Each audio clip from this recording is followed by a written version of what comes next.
everybody. Welcome to the B squad of JBT main event here in lovely Las Vegas at Southpoint Bowling Plaza. A squad concluded earlier. Now we're on the B squad. The cut from earlier so far for the girls divisions, minus 80. For the open scratch divisions, plus 22. And for the handicap division, plus 59. So that line will move up and down as we go along. We have 6 qualifying squads, 6 games on each squad. You can bowl as many squads as you like.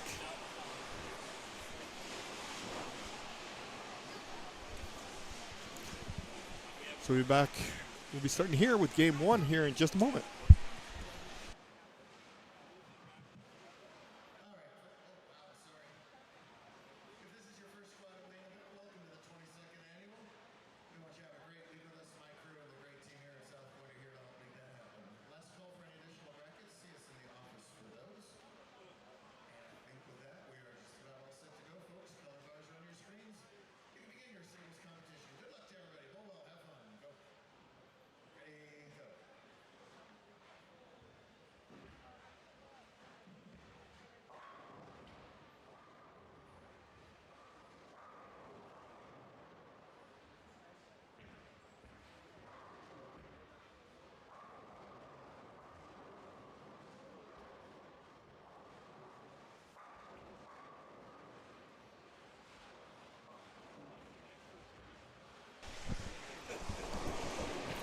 So again, this is the B squad.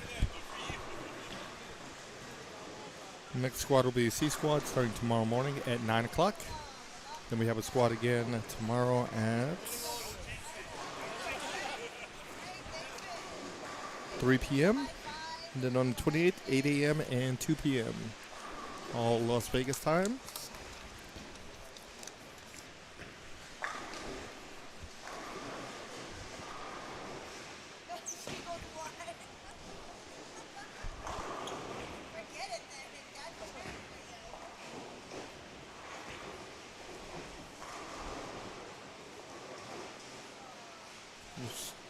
Scores from the A squad. Spencer Inagaki was your leader. Shot 212, 257, 278, 288, 179, 216 for a total of 230 over.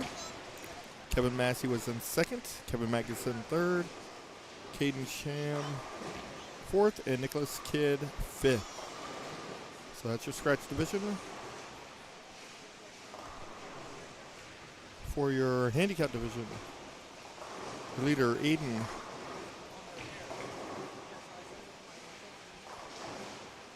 Kamdekar. He was 287 over.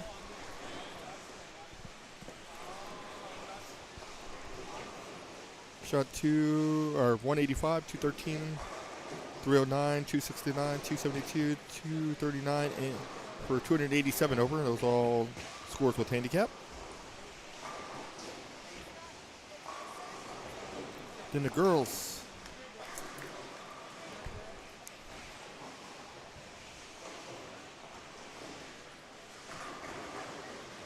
The girls scratch.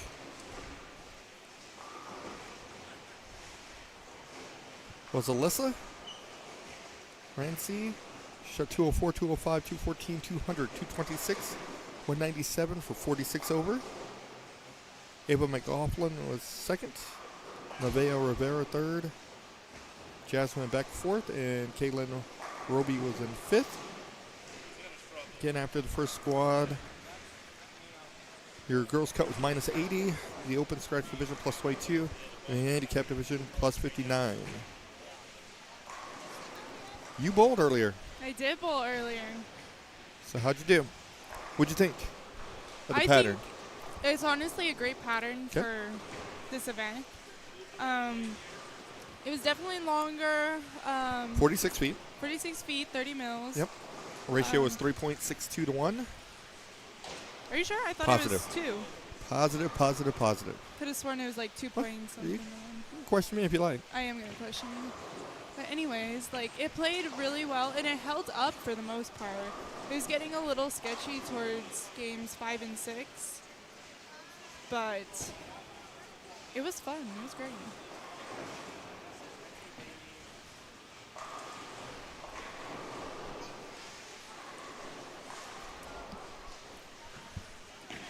Has it been, because how many of these have you bowled? This is, I think, my 5th one. 5th one? Okay, so has the pattern been about the same throughout all 5, or is this one harder, easier? I think this one's a little easier. Okay. But I also feel I've like gotten better. Yeah. Like, I feel like I've had more skill now than I did. And confidence. Yeah. Because the first one you came to, it's a little overwhelming. It was very overwhelming because it reminded me a lot of Junior Gold. Okay. And I had bowled. Did you bowl? Which one did you bowl first? Here or Junior Gold? Okay. Junior Gold. I bowled Junior Gold twice, and then we switched over to JBT main event as like the trip for bowling. Okay. And it's definitely, it has so many similarities with Junior Gold and so many differences. But all in all, like, this is definitely one of my favorite tournaments to bowl. Yeah, consider this the second major of any junior event. I consider this a national title if you win. Correct. Yeah. It's always a huge turnout. There's always many people on the wait list. Yeah, absolutely. There's a ton of people in the building. Always. People each and every place, everywhere. And all different ages as well. Correct. Just trying to, when we were looking earlier, we were watching a little bit earlier, had some littles out there. This squad, I'm not seeing any really little littles. No. But there was a couple crazy littles out there. And it's hard to tell people's ages by the size of them. I feel like I'm pretty sure the youngest, there's a couple 8-year-olds. I know that for a fact. Really? Is probably the youngest? I don't know. I want to say 6 or 7 would be the youngest. Really? I would think so. I mean, I could be wrong, but I know that there's a lot of bowlers starting off really young and trying to get into the sport. True. And since there's a handicap division. Has there always been one? Yes. Okay. For the 5 years we bowled. Yeah. There's always been a girls' scratch. There's always been a regular scratch division as well. Okay.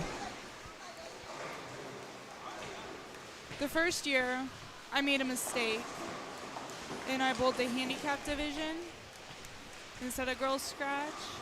Or was that a mistake? Because I would have been a lot closer to cut than I was with handicap. Okay. Like, I still wouldn't have made cut, but I would have been closer. Gotcha. But, I mean, it was definitely a learning process. It was in a very big arena that I had never bowled in before. Was it here? Yeah. Okay, so it's always been here since you've known it. Yes, always. And it's been great. And it makes it even better that a lot of people we know from Colorado bowl this as well.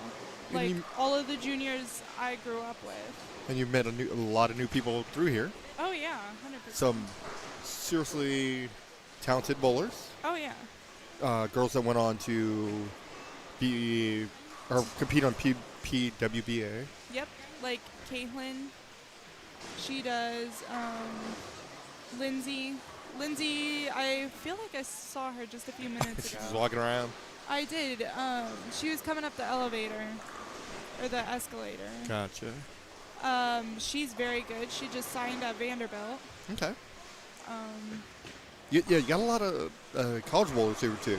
Yes. You can bowl up to the age of 21. 22. 22. And then I think you could be literally as young as like 6. Yeah. I guess if you can get the ball down the lane, that's all that really matters. Yeah, exactly. Yeah. A lot of the girls we were bowling with today, they were mostly all college. And does he group them together like all the girls that were on your pairs were all scratch? Correct. Okay. Except for, like, there was a couple here and there where he was just trying to fill spots. Yes. But otherwise, he usually tries to split it up between girls scratch, handicap, and Scratch. Open scratch. correct. So we need to ask Jeff this. Has a female ever won open scratch? I don't think so. I don't think there has been, especially because most girls We'll go won't- into the girls scratch division. Yeah. I mean, if you But never there know. but who knows, like maybe 20 years ago they would have. Or you may, at this point, you're like, hey, I want to bowl against everybody in the field. Yeah. So I'm going to take on that challenge. Not saying that girls couldn't do it or women couldn't do it, but that'd be a monumental win right there. Oh yeah, 100%. And the other question I'd have for him too is, has anybody won handicap and scratch? That's a good question. I know that there was a girl bowling on my squad earlier. She won the handicap division a couple years ago. Okay. And now she's bowling scratch. Now she's bowling girl scratch. Yes. Awesome. She was the two-handed lefty with the pigtails. Awesome. So how'd you end up? Not good. I had a couple really low games, and if we could just like wash those out, I would be pretty solid. I'd be in cut. But We should other make. than I think we should have a tournament kind of like that, where you bowl 6 games or 5 games, either way, any number that you pick, but you could throw out your lowest game, yeah, or you throw out your lowest and your highest. could do that too. Yeah, because I feel like, I think lowest and highest would work better. Because then then it really levels out the. Yeah, it would playing suck. field. You go 300 and it's gone. Yeah, be like, bye. But you go back to back 300s, 300, 300, then you're doing pretty good. Exactly. Because then you can only get out one. Or take out one. Yes. That would work. This squad, I don't really see very many people I know. And that's the amazing thing too. I was talking about it a little bit in the first squad is you got people from everywhere here. So you got Colorado, California, Nevada, Hawaii, Japan. Mexico, Arizona. I mean, you just Florida. Name just about a bunch of places, and they're here. I want to say I heard somebody was from Europe somewhere. Really? Yeah. Awesome. Yeah, for this tournament, people come all over for this tournament. No doubts.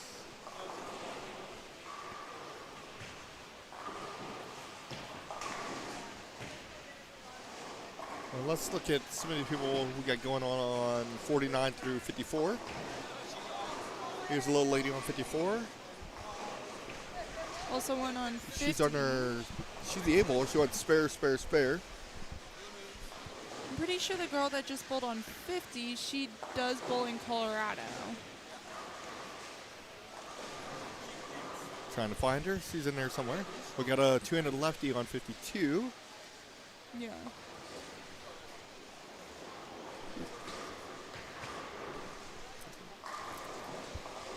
All right, we'll be back in just a moment with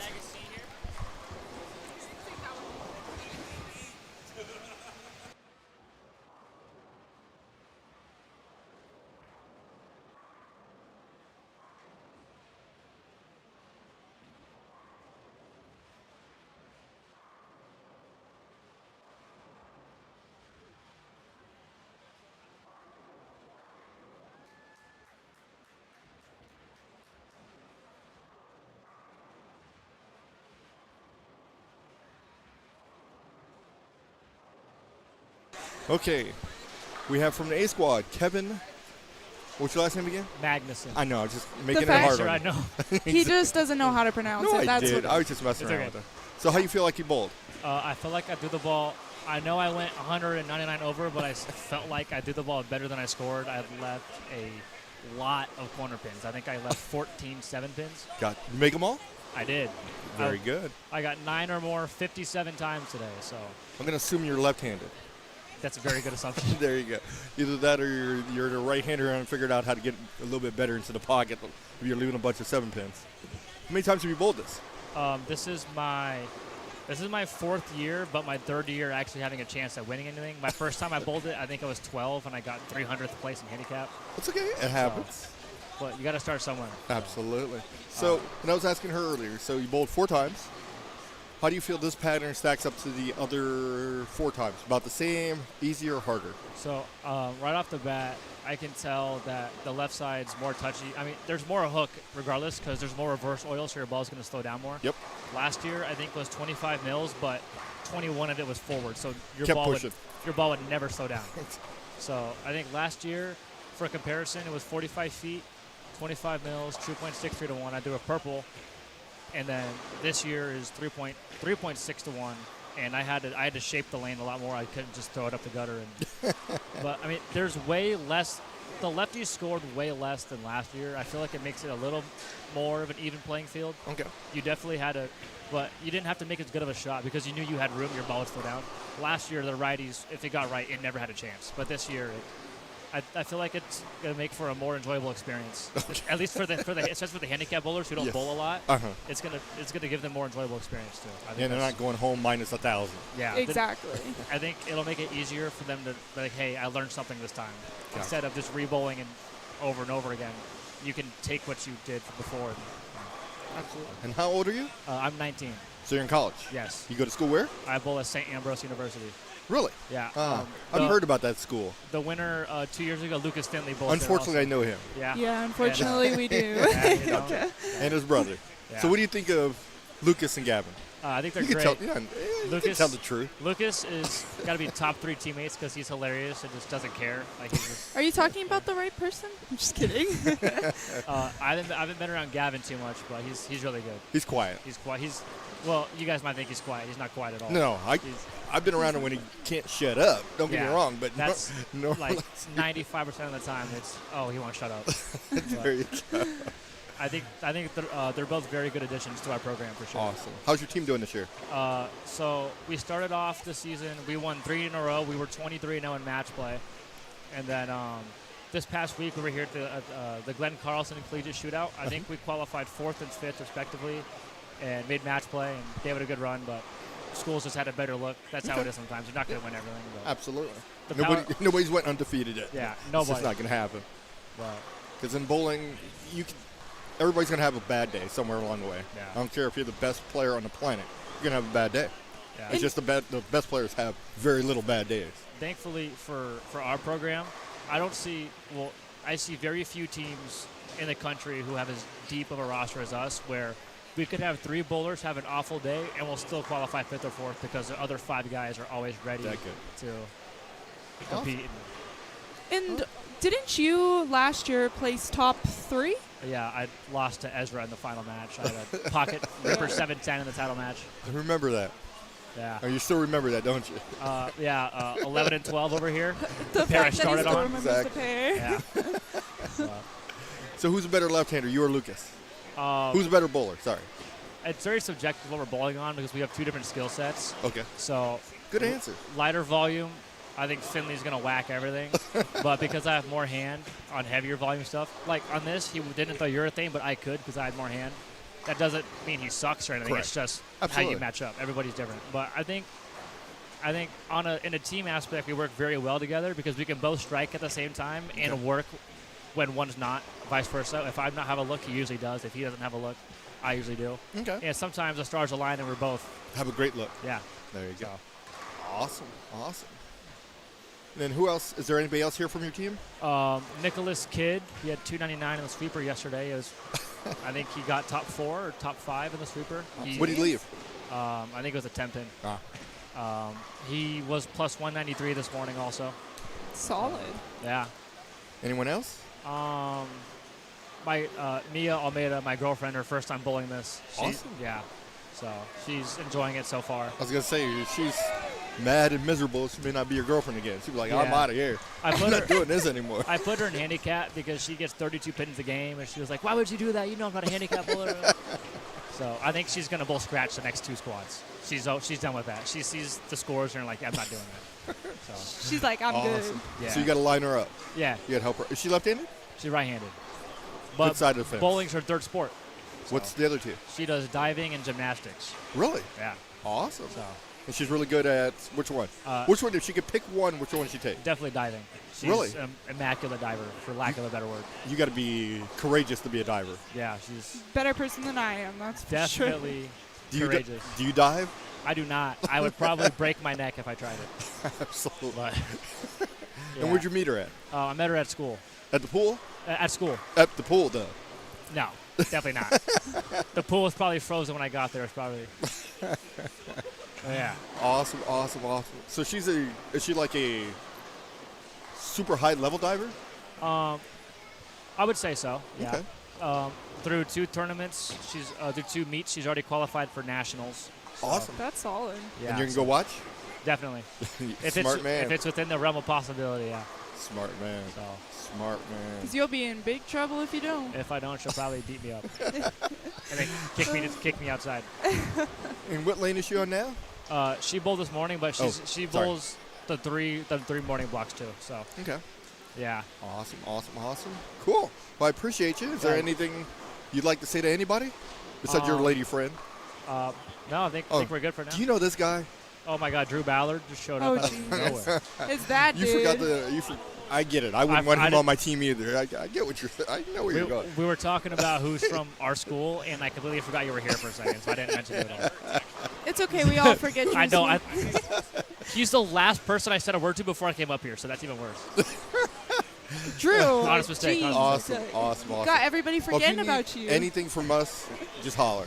We got you. Expect to see you in the finals. That's the goal. Hopefully, we can give it another run. So There you go. Absolutely. yeah. Thank you, sir. Thank you guys. All Thank you right. very much. You Talk to guys too. later.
Okay.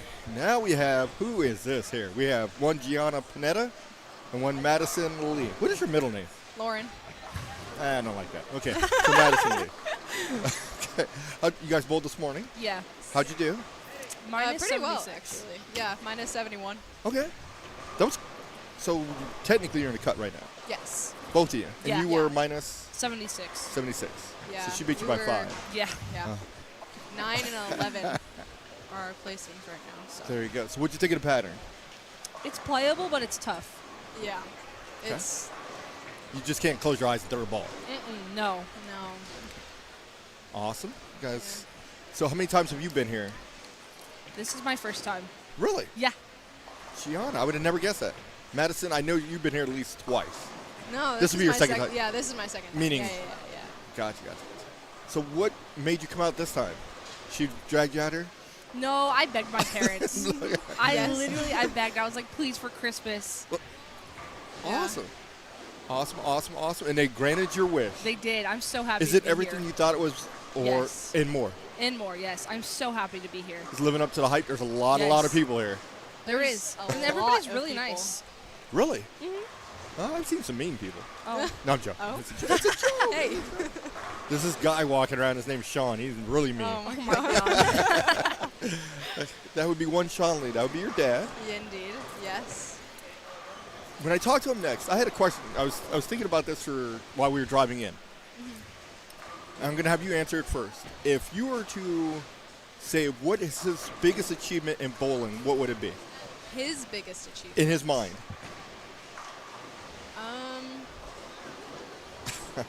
Man.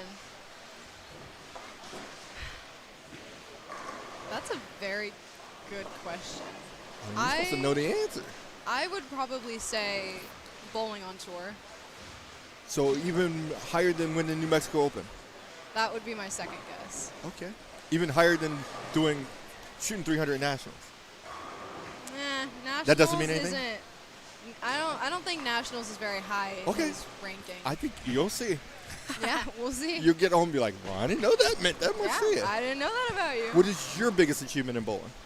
Um, You think about it for a while, so you guys. well, I mean, I won state teams a couple of times. Once with Gianna, Awesome. but I don't know. It was a team effort, so I don't know. That's But you're my part of the team. biggest achievement. You guys don't win without you.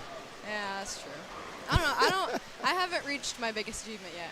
What I'll say for now, signing with a college. Okay. What do you aspire to be your biggest achievement? What would you like to do? I guess is the question.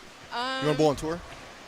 Yeah, I do, Okay. but I don't know that it's obtainable. It is. It's always attainable.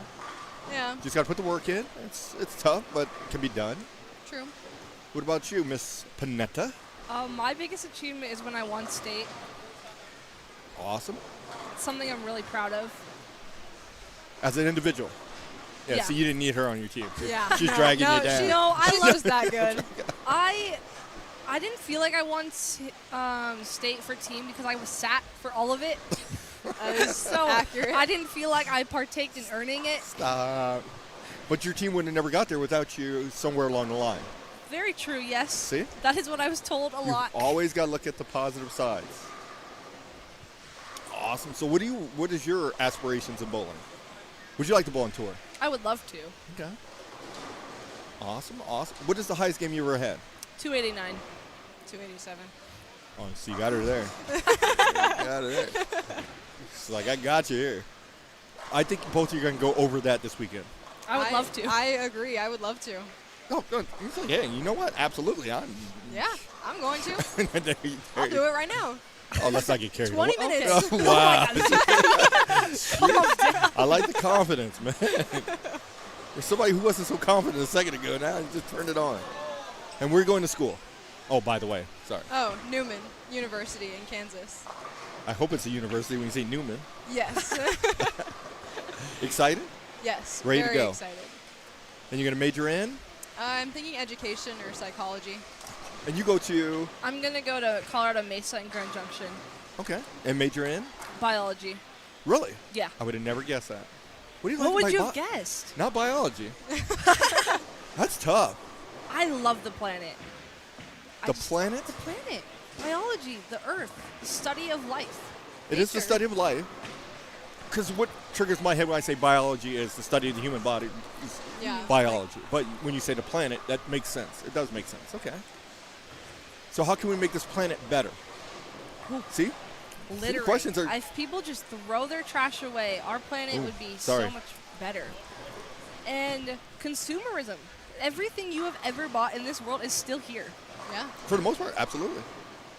That is true. True. Well, I guess it depends on how technical you want to get. Yeah. Because if you True. bought a bottle of water and you drank it, it's not here. But No, but trash it's is, somewhere. The plastic is. I bought the water in my hand. Yeah, but it's somewhere on the planet.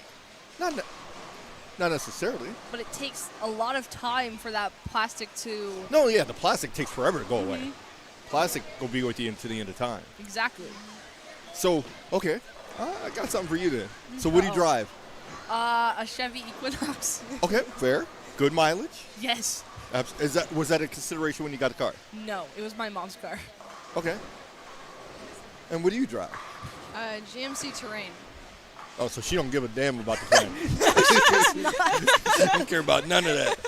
Like, I get 10 miles a gallon and I'm happy with it. No, I'm just That's Larkin's messing car. around. That is Larkin's car. I'm And he puts $10 in it every time. Do you guys have jobs, by the way? Yes. Where do you work at? 10 back. Bowling Outfitters. That's a shameless plug. I mean- No, I'm joking. It's a joke. So what do you do there? Can you draw a bowling ball? I can, under the right amount of supervision. Can you hit the lines? Yes. Can you lay a bowling ball out? Yes. Really? Yes. I'm impressed. And where do you work at? I I'll get do- back to you in a second, though. I got a question for you. I do Instacart. Okay. That's why I never order any food. Okay. Yeah. No. You like it? Yeah. Awesome. Makes good money. Yeah, it's self-paced, so since I have such a busy schedule, it's very easy to get in a few hours every day. Awesome. Yeah, because biology is a hell of a major. Now, back to you, Miss Ball Driller. Okay, so could you lay out a ball for a two-hander? Yes. Could you lay out a ball for a left-hander? Yes. Could you okay. I So mean, it's all pretty much the same. Just I know I'm just giving you a hard time to see if you ever answer the questions correctly. Have you laid out every ball that you have? What? I have contributed Okay. to every ball that I have. Okay. So you have input on how your ball is being laid out. Yes. Okay, that's fair. And did you drill any of your own equipment? Yes. All of it? No. Just one? A couple. A couple. How do they feel? Good. Yeah. All right. No, I'm joking. Do they feel different than the balls that you had prior to you drilling them? No. Okay, feels the same. Yeah. And what removable thumb system do you use? Joe Pose. Okay. Bandwagoner? No, I'm just I giving mean, a hard time. I had Just to kidding. like a month ago because we messed up all my ITs. Whoa. We messed up. Who is this we you were referring to? Sean and Rowdy and Mason. Wow, I like how you just throw all of them under the bus. You're like, I had nothing to do with any of that. They messed it all up. I didn't. But we had to. Well, it really was my dad's fault because he fit up my hand wrong, and so then Get we had out of to. here. Yeah. And how long's your dad been drilling bowling balls? Longer than you've been alive. Yeah. And so we had to redo my fit, so we plugged a whole bunch of stuff, and so we plugged my thumbs, I and can't then believe he messed it up. yeah. Did he laugh about it, or did he? Oh, he laughed about it. Oh yeah, we all laughed about it. But It's a running But joke. that's what you used today, and it was Yeah? successful. Yes. And you guys are bowling doubles Yeah. in a few and- minutes. Yes. Oh my goodness. Do you guys just answer each other's questions? too? Yes. I see. What is your favorite food? Don't say anything. I don't know. You don't know what your favorite food is? My grandma's pasta is really good. There, smart. Give grandma a plug. Nice. Yes. What about you? Sushi. Smart woman. I like it. Like spicy or just plain? Don't be both. scared of it. Both. So what is your favorite sushi roll? Okay, I'm basic. I really like the California roll. That's not even sushi. Yeah, it is. That's beginners. That ain't even, that's rice and vegetables. That's all that is. Okay, I'm gonna take you, when you graduate college, I'm gonna take you out for sushi. Okay. And you'll be like, hey, I didn't know this stuff was this good. That's where I'm going for my birthday dinner. Oh, is it? Yeah. And when's your birthday? January 16th. Well, pre-happy birthday. Thank You will be 18? you. Indeed. Ooh. Big Getting 1-8. on. I'm going to buy a lottery ticket at Arapahoe. The vending machine. There you go. Yeah, you probably win. Crazy. Okay, well, you guys need to get ready Indeed. because you'll be starting pretty soon. Yes. I expect you guys to put a show on and expect to see you tomorrow, or not tomorrow, a couple of days, the 30th, in the Yes. finals. Indeed. Yes. If you had to bowl each other in the finals, here's a question for you. Oh God. bowl each other in the finals. Do you make her go first and finish first, or do you make her go second? You finish first. Princess. Ooh, take that. No, we've bowled each other before. We have. Well, this is a bigger stage now. I don't Now you guys don't even remember. like each other after I this don't one. remember. I like to finish first, so Okay. I start last. Okay. And I like to go first. Yeah, so it works out for you It guys. does Yes. work out. So you like the pressure Oh, yeah. at the end. I And you like to put pressure on people. See how I do. worded that so it didn't make it seem like you didn't like the pressure? Yeah, no, I'm fine with the pressure. I like to. Now, have you seen I like yourself to make bowl? people show up. It's just laugh. It's a joke. You bowled very well today. Both of you did. Yes. Thank Guys, you. You've been throwing the ball, or actually both of you have been throwing the ball really, really well. From when I started watching you guys, come a long way. Thank you. Because it used to look. There was a while I was like, is she even related to Sean? I'm joking. Oh, my God. Well. It's a joke. I mean, You're a better ball driller, though, so that's good. You don't mess stuff up. So Oh, my awesome. goodness. All right. Thank you, ladies. Go Thank you for bowl, having bowl us. well, Thank and we'll you. talk to you later.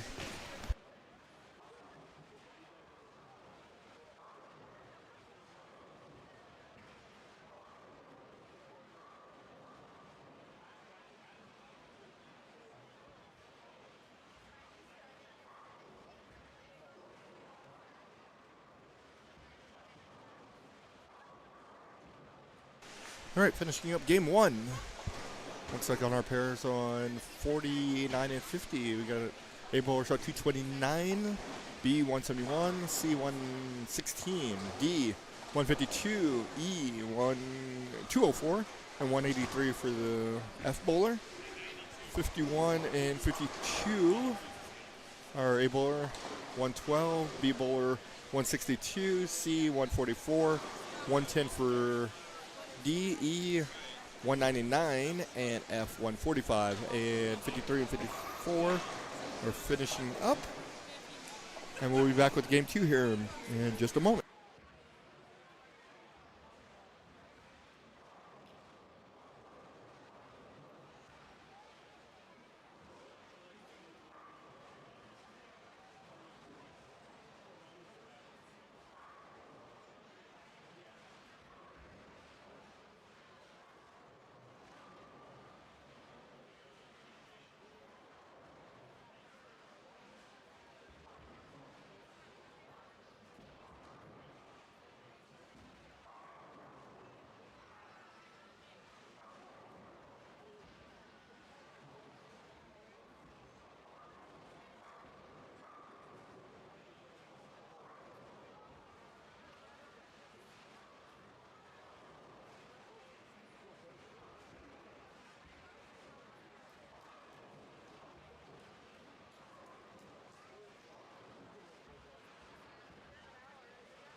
All right, game one for 53 and 54.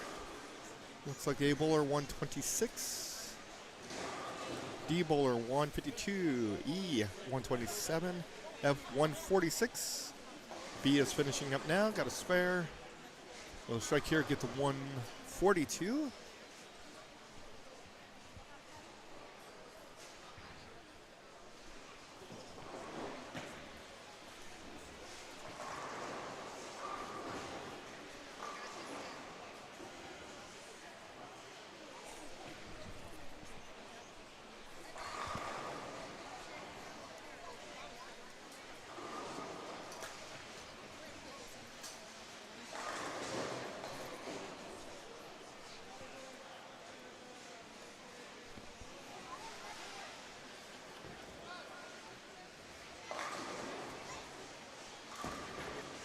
Here's our C bowler.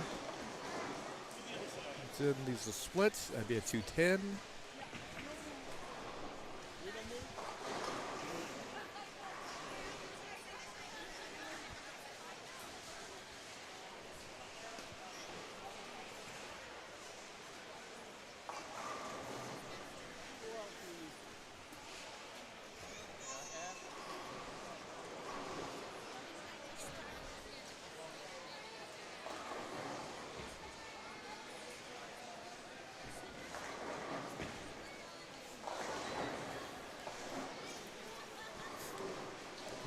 Looking to pick the spare up.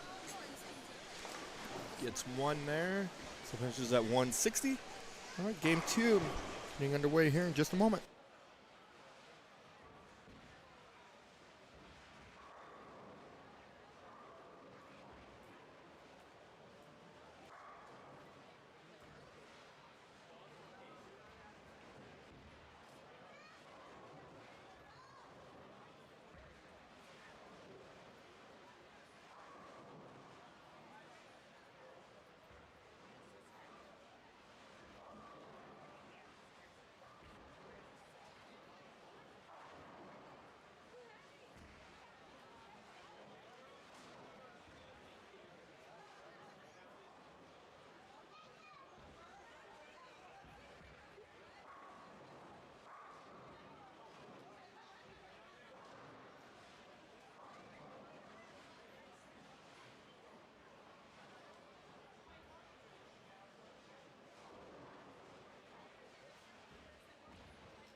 All right, game two underway. Don't forget we have a separate feed too. That's other lanes. I do believe it is 39 through, actually it's 41 through 46. That's available for you to view.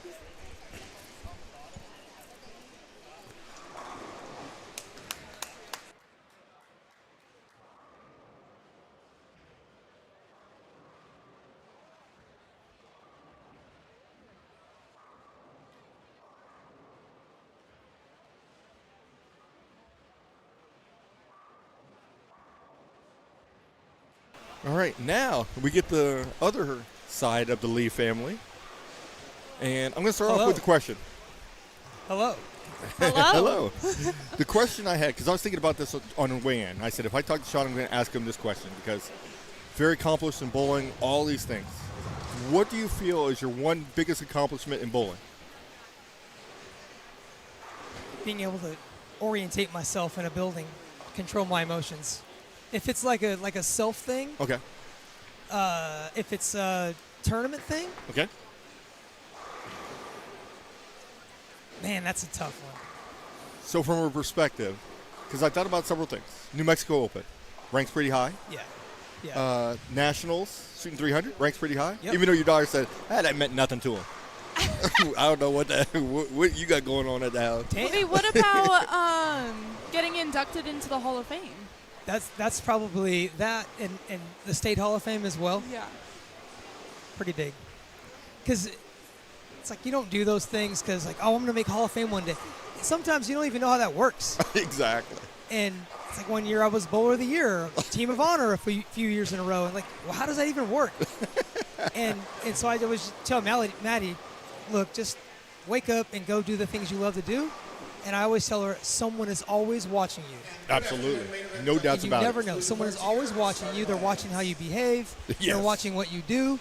And you only get like 1 or 2 cracks at this, right? Yes. And people will remember, hey, Sean, you remember that time? I remember you had a little thing, but that was 99, but it's 2020 and you're doing so much better now. And I'm like, oh, I forgot about that. You know? So you grow. But I would say the Hall of Fame stuff, that's pretty special. Oh, awesome. It's a big deal, man. And just the class and the people that you get to be around, I don't think there's anything else that compares to it. Well, and with your Hall of Fame speech, I remember when you got inducted, you had something very interesting happen during your speech with Mason and Morgan. That's right. Yeah. You That's had right. the fire alarm. The fire alarm. That's true. Yeah. So you'll never forget It's that. like, all right, control yourself. A little adversity, just like being on the lanes, right? Oh, yeah. All right, we're good. We'll regroup. It wasn't the right time. It was testing you. It was testing me. That's right. It was testing us. Making sure you can come back and throw Right. throw the shot you need to make. Right. You know, in the Hall of Fame stuff, too, I have to think Wayne Brandywine, you know, it's people that you always come across. My great-grandmother would always say, be careful the toes you step on today may be connected to the you-know-what you kiss tomorrow. and not that you just go through, like, stepping on everybody's toes, but you just never know, right? And I can remember when I got the hammer deal, and we just grow up, and you're a bowler, you work in the bowling centers, and you're a porter, and you try to do it with class. And one day, I walk into the store. This is over at G&B, Okay. right? And Glennie and Bill. and Bill and the guys were like, hey, you know, did Dave Wadka get in contact with you and all these different things? And I'm like, Dave, what? and all of a sudden, yeah, reach out to them. They're thinking about signing you for this thing. And this is like in Start with the 1998 19s. or Exactly. something, right? And I'm like, what are you talking about? And so you don't even know that those things existed, like contracts and all these different things. You realize someone's watching you from afar. Absolutely. And if there's one constant that I've always thought about in our sport, it's so many people in one area, and there's so much networking, and it can go either direction. Absolutely. Because like right now, from where we're sitting and looking at some of these kids, if you were a college level coach, you can make your determination on whether you're picking one of these kids or not. That's right. Just by what you're seeing them do on the lanes, their mannerisms, That's how they right. come back, how they act. And there's college coaches here. Absolutely. There's- You never know who's there's- sitting anywhere. There's people that have been on the board with USBC that are in this building, right? And if this is a sport that you're trying to strive and get to, well, there's a lot of different things. It's not always about the stripes. It's No. about what are you going to provide to that company. Absolutely. And I think if you can manage yourself, then you can manage the hardest conditions. Absolutely. Because I would venture to say, and I talked to Mark Scroggins about this a little bit, because when we go do the tournament in Texas, Right. he'd rather have a bowler. Yes, you want talent. Yeah. There's no doubts about that. Right. But if you had two people who were, one was a talent level 10 and one was a talent level 8, and the 10 had the worst attitude ever, and the 8 was coachable, will do anything you say, he's still taking the 8 over the 10 all day long. I'm taking the 8. Absolutely. Because everyone needs to be the anchor. Right? If you got all your eggs in one basket and the best player's got to be the one that shows up in the 10th, right, then we didn't teach the other players anything else. Absolutely. I'm taking the 8 all day. Because what happens if you're going to the tournament and your anchor drops Right. the ball on his foot, That's can't right. bowl. That's now right. everybody else is unshocked. They're like, oh, man, I got an anchor today? That's right. I can't do this. That's right. That's right. The 8's going to be ready. Yes, absolutely. right. Plus, you want somebody who's coachable, who's going to Right. bring the team up, not just be about, you know what, even though it's a team sport, I'm running things around here. Right. I think for a while too, when I was younger, I was like, why am I always the leader? I want to be anchor. But when you really get into it, like a team aspect, you're realizing that the personality fits the spot on the team. Absolutely. It's not the league. Oh, put that person in the 3-hole. It's everybody is an asset to the team. Your leadoff is probably the energy. Yeah. Let's bring it, right? The energy. Absolutely. And as, at a higher level, if it's a straighter player, yes, I'm a straighter player. Maybe that player gives you a little bit better look, some kind of a look on the lanes, but everybody's an asset. Oh, absolutely. Yeah. Every league I've ever been in, I'd say probably 90%, I've always led every time. Because I feel like I need to get everybody, get them Get it going. Yeah. Absolutely, get Y'all them going. just feel like you're number one. No, that's not- all it that's is. not- This is why we don't talk to her. We just let her do I her almost thing. forgot she was there. Yes, And exactly. earlier, I was commending her because I'm like, she's walking around with the swag, she's better, and then now she just pops up out of nowhere. You guys just think you're number one. I'm just saying. Gotta give you all a little bit of crap once in a while. That is true. That is true. However, I was really impressed with your bowling today. Thank you. You carried yourself well. I don't know what hat of, like, when they pick these lane conditions. I saw it. All right, 46 feet. Okay, wow. And 30 mils, 3.62 to 1. I'm like, all right, they're gonna watch these people fry out today. But you guys managed it well, man. You managed it really well. And just seeing your growth from last year to this year, just it's maturity level. I Absolutely. appreciate Right, it. you can just see you've got more swag in yourself and how you're carrying yourself around the set tee area and the approach. It's a big deal. I It's a big appreciate deal. it. Yeah, It's a big look, deal. all you got to do is look at, what'd you have game one? 130. Okay. Last year, you would have imploded. We'd have been having to pick you up from upstairs because you hadn't been in the room, all Right. upset, yada, yada. This year, what'd you do? You know what? I'm moving on. Now I got 200 coming up right up next game. Yeah. Bowling, I've always teach people bowling is like being a NFL cornerback because you got to forget what just happened. That's right. And you still got to do your job. That's right. Even though you just got burned on that last That's right. route, you still got to go You back got- out there you and do got- your you job. gotta regroup. You Oh, gotta absolutely. regroup. Absolutely. You got to reset. You Yep. can never change the past. I mean, So- don't get me wrong. Like, I was very frustrated on the inside about it. Yeah. Like, you get to that point where you're like, oh my God, I just want to scream. Right. But I've got to the point where I realized within my game that if I just get frustrated, it's going to make the rest of my day even worse. Well, and you the thing that I liked is it seemed to me that you put a lid on those things in the moment, and you're like I'll deal with that later. Yeah. But right now, I need to grab my spare ball. I need to go get count, or need to make my spare. Yes, I've left 5 10 pins, Only 5, Right. that's all. but I'm gonna put a lid on it. I'm gonna figure out why I'm leaving these 10 pins, and I'll deal with the emotional crap later on. Yeah. Because I certainly don't think that anyone should ignore it. Correct. They're your feelings, right? You should Absolutely. figure it out. Where does it what's the reason behind it? Don't ignore it because it's not going to go away. Oh, no, It will just not. it just stuffs on down in there.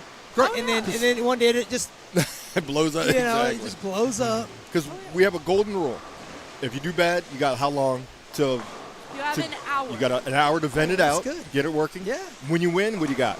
24 hours. Exactly. I let you I gloat like for it. 24 hours. I like because you got to get that emotion out too.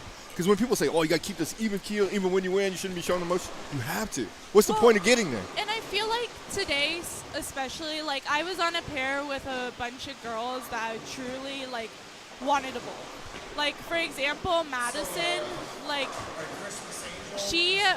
we were both picking each other up, and I felt like we both, added on to each other's confidence throughout it. Right, And right. we, paired really well together on that pair.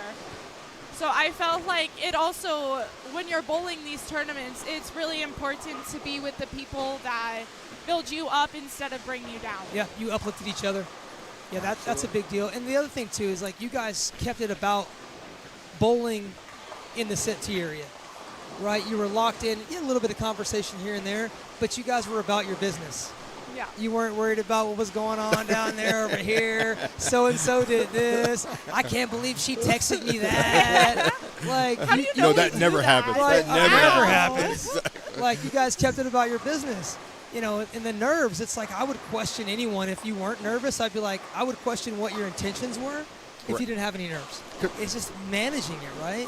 Absolutely. Because it doesn't mean anything to you if you're not nervous. Correct. Right. That's what I was taught a long time Right. ago, is that if you have nerves about it, that means it means something to you. You want to be there. Absolutely. And I You tell wanna everybody, be when there. we go to nationals, to this day, go to nationals, come walking out, you got the butterflies because it means something. That's right. If the day I walk out that door and don't have any butterflies, That's right. I'm done. There's Then no you gotta, need to do it You anymore. got to question what you're doing. Absolutely. Yeah, man. Absolutely. I Yeah, man. sometimes still get nervous going into league. I'm not even gonna lie. Because you have an expectation for yourself. Yep. And you have a goal. Yep. And it always has made me nervous because I'm like, I want to reach this goal every single time. Obviously, it's not going to happen every single Right. time, but it's the pressure that you put on yourself because you want to do good. That's right. That's right. You also didn't look like you were trying to ace every shot either. You weren't trying to be perfect. Hello there. There's one Jeff. Do you want? So on a side note, speaking of leagues and stuff of that nature, Right. I was watching this video the other day, and somebody comes across my timeline, and they're showing themselves getting ready to throw a ball with this. What's the word I want to use? They're going to move off of the traditional and go to two-handed, and then the video cuts off. So Wait, what? Who are we talking about? Are we talking about you? Yes, exactly. Yeah. Why haven't I seen this video? Okay. So we're in the store, and I was like, oh, we're going to go mess around. We're going to go really mess with some people's head. And so I'm going to go take this ball, and I'm going to go throw it two-handed. And Rowdy's like, oh, yeah, we should caption this. And be like 2.0 or something like that, right? Exactly. But in no way, shape, or form am I going two-handed. Was it that bad?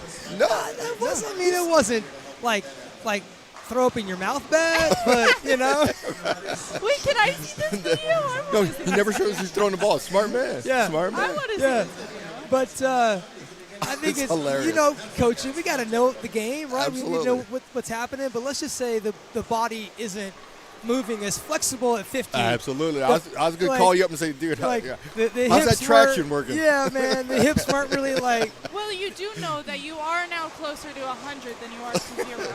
This is why we don't keep her around. I mean, she's stating the facts. She's stating the Exactly. I facts. see the facts. Sometimes See, you don't Sean need. gets it. Sometimes you don't want the fact. Sometimes you don't want it. Exactly. I feel like I'm 30. There's no way I'm 50. That is true. Because to me, when I turned 50, it still felt like I was 30 years old. Yeah, man. Yeah. You don't. Nothing really changed except for you get up sometimes a little Right. more Yeah, aches, we're but more other than that, achy, that's, right? Yeah. Does that actually happen, or is that a myth? I'll Did tell get you a little true achy? story. Well, your joints Yeah. bother you a little bit more. I'll tell you know? an absolute true story. 29, we had the bowling center. I'm running around like a banshee because you're 29 years old. You got Right. all this free energy. Right. Jumping over ball returns and everything else. The next day I turned 30, Chasing I woke pins. up. I was like, God dang, what happened? It felt like that one day, all of a sudden, everything just fell apart at one It's day. like he turned 100. Right. Exactly. You're like, what was that? But Wait, then I learned gotta after that. stretch first before I move exactly, again. exactly. I learned how to stretch before But you do all this the stuff. plus is, with you turning 50, you can bowl RMBT. I know. Like, He has I been. signed up Yeah. for every event. I missed the last couple. I had one thing going on that I wasn't feeling well, but I locked myself in. Like, I'm pre-signing up for every tournament, paid for them. Like, all right, I'm forcing myself to get out there and go bowl. It's So- fun, too. It's different now. Absolutely. The one thing I won't bowl, and maybe this is being cynical, is I can't see myself bowling a senior league in the middle of the day. Just can't do it. Yeah. I could see it. No, that's tough. Yeah, see, that's a whole different line. Like, all right, we're 50, you're a senior, but bowling a daytime senior league. It's Yeah, tough. man. If you're a bowler, that's like a whole different level. It's like, What about when you Man. retire?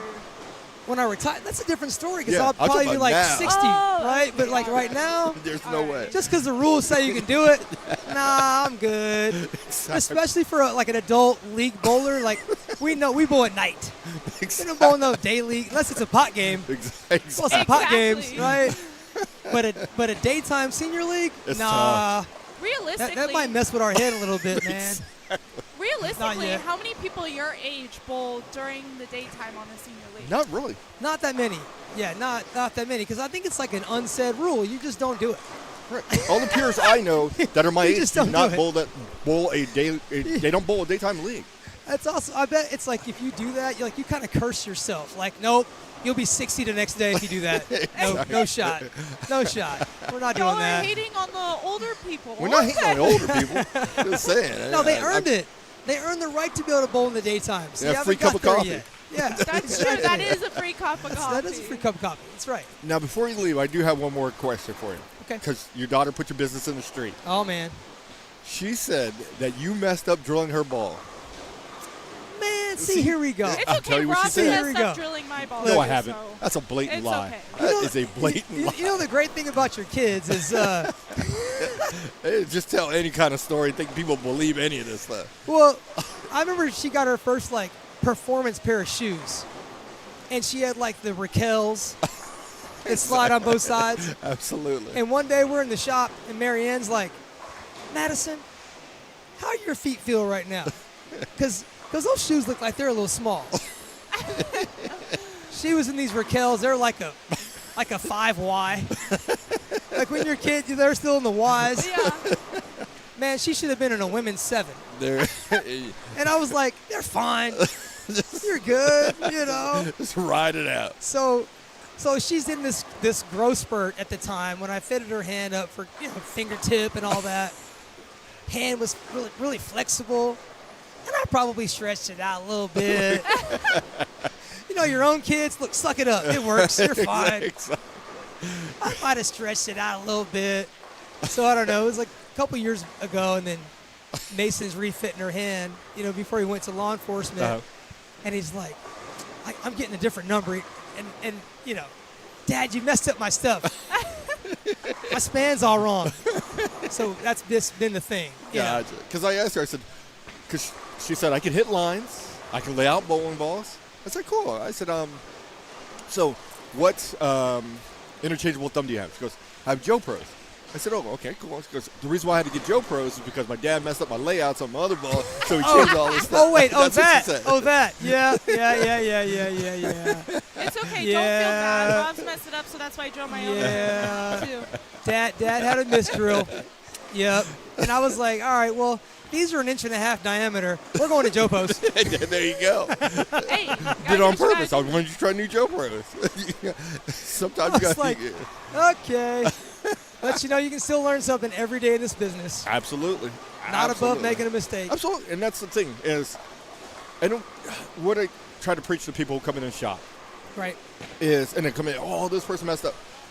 Tell them first thing. Number one, everybody's a human being. It happens. Nature of the beast Man. is just the nature. Now, if the person's constantly messing up, Right. that's a different story. Right. But anyone can make a mistake Right. any day. Just Right. it happens. Especially if it's like, there's that struggle of, look, you made the mistake, own it, move on. Absolutely. If it's on the other side and they're like, no, I didn't. That's tough, right? But I always tell the guys, it's okay if you mess up. I don't care if you mess up a ball. We're going to make a mistake. Absolutely. You're a high-volume store. Something is bound to happen. Correct. Let's learn from it. All right, maybe I put too much on you. Maybe you needed a break. Maybe you needed some food, whatever it was. But own it. Absolutely. To the point where you take the customer and, hey, I made a mistake. Because you'll feel better about it in the end. And the customer's Right. happy that you admitted what you had to do. Right. Whenever you're honest and truthful with the customer, they're going to come back to you That's or right. do whatever they need to do. That's right. It's just when you know what, they won't notice or yada yada, and they take Yeah, it somewhere else. They're man. like, hey, this doesn't fit like the other ones. Because that's just going to circle back all the time. Absolutely. And you can't. And I tell the guys too in the store, like if you can manage being in the store, it's busy. One of our Black Friday days, it's slammed. You can manage the hardest lane condition. You can manage yourself Absolutely. because you're managing a lot of things at one time. True. So I've seen all of them grow. It's like, look, mistakes are going to happen. It's okay. It's just a matter of when it might happen. We don't want it to happen, but it's going to happen. Yeah. Exactly. Absolutely. Cool deal. All right, we're about halfway through game 2. I appreciate you, son. Yeah, You're the man. Thank you. Anytime you ever Yeah, need man. anything, you know where to find me. Hey, and listen, half full or half empty. You may say I'm closer to 50. I say I'm closer to like 25. 6, 7. Smart man. 6, 7. Here we go. 8, 9. Exactly.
right, game 2 about halfway through.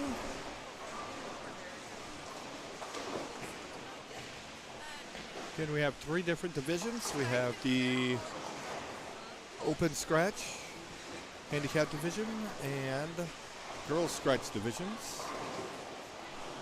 After the A squad, the girls scratch was minus 80. The open scratch was minus 22 or plus 22, and handicap was plus 59.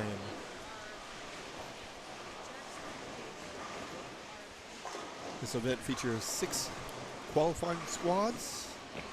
Started the first thing this morning, 11 a.m. Then you have this one. Tomorrow we got a 9 a.m. squad, and then a 3 p.m. I do believe, or 2 p.m.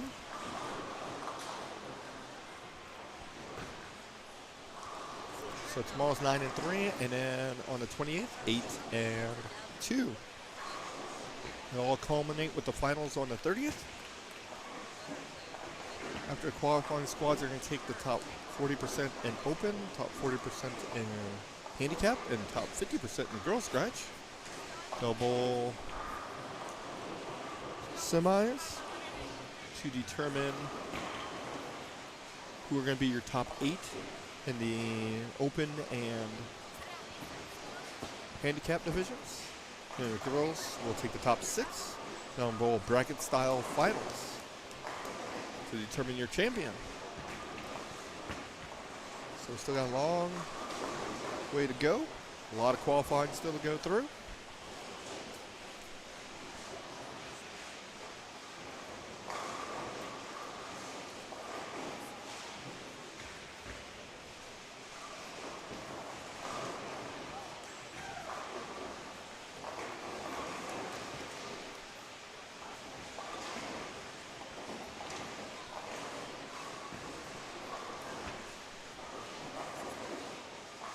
All right, 49 and 50. Looks like they're starting their 10th frame.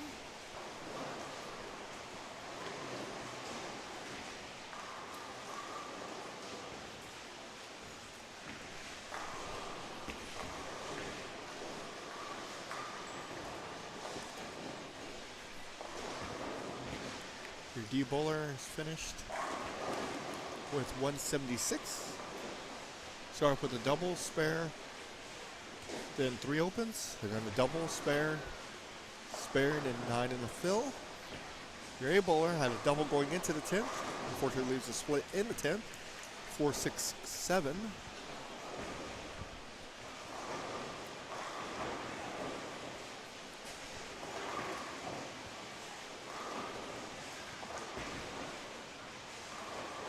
Good spare there on 51.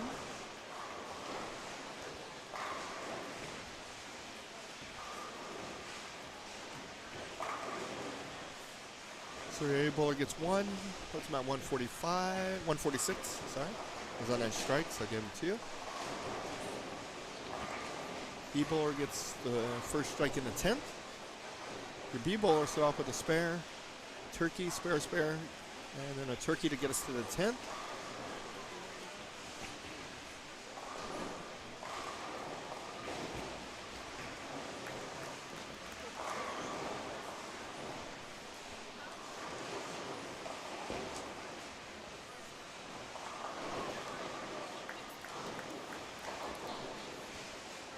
There we go, nice strike there on 50. That gives her a double in the 10th.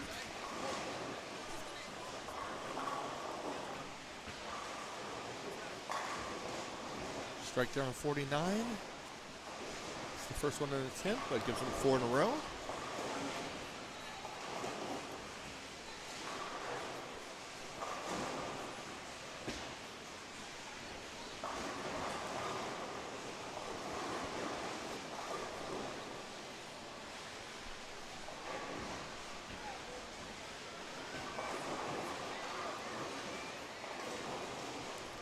Yeah, the fill ball gets 8, so it puts her at 155.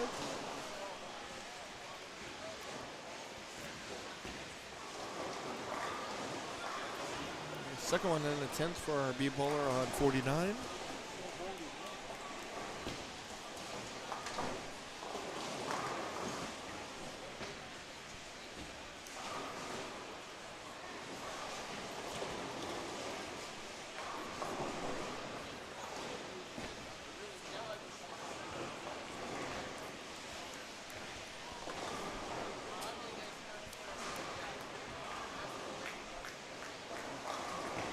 Here's the fill ball for our B bowler. Strike here, put him at 258. Leads a 10 pin, 257.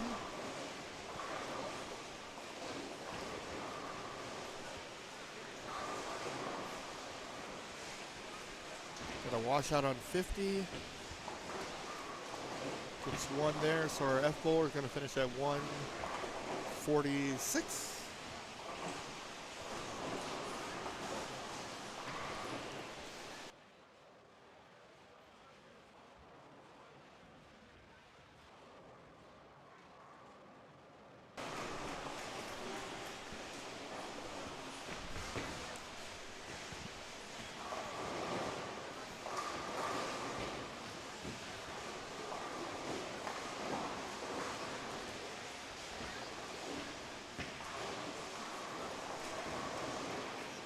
Here's our G bowler, comes in high. He leaves a split there. He's got 164 with a spare attempt here. Our C bowler looking to take care of her spare.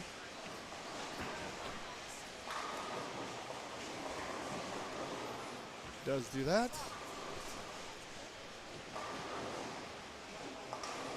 Gets a count there.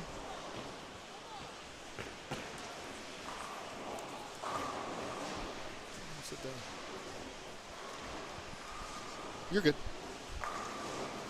Why would you let him sit down?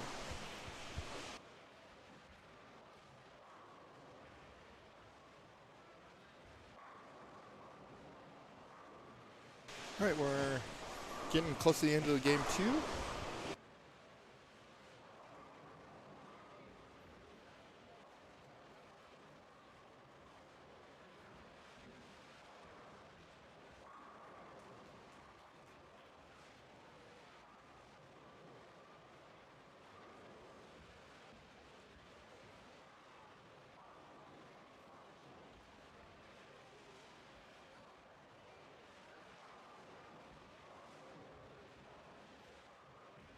Okay, joining us now is the head coach of St. Ambrose University in the lovely state of Iowa.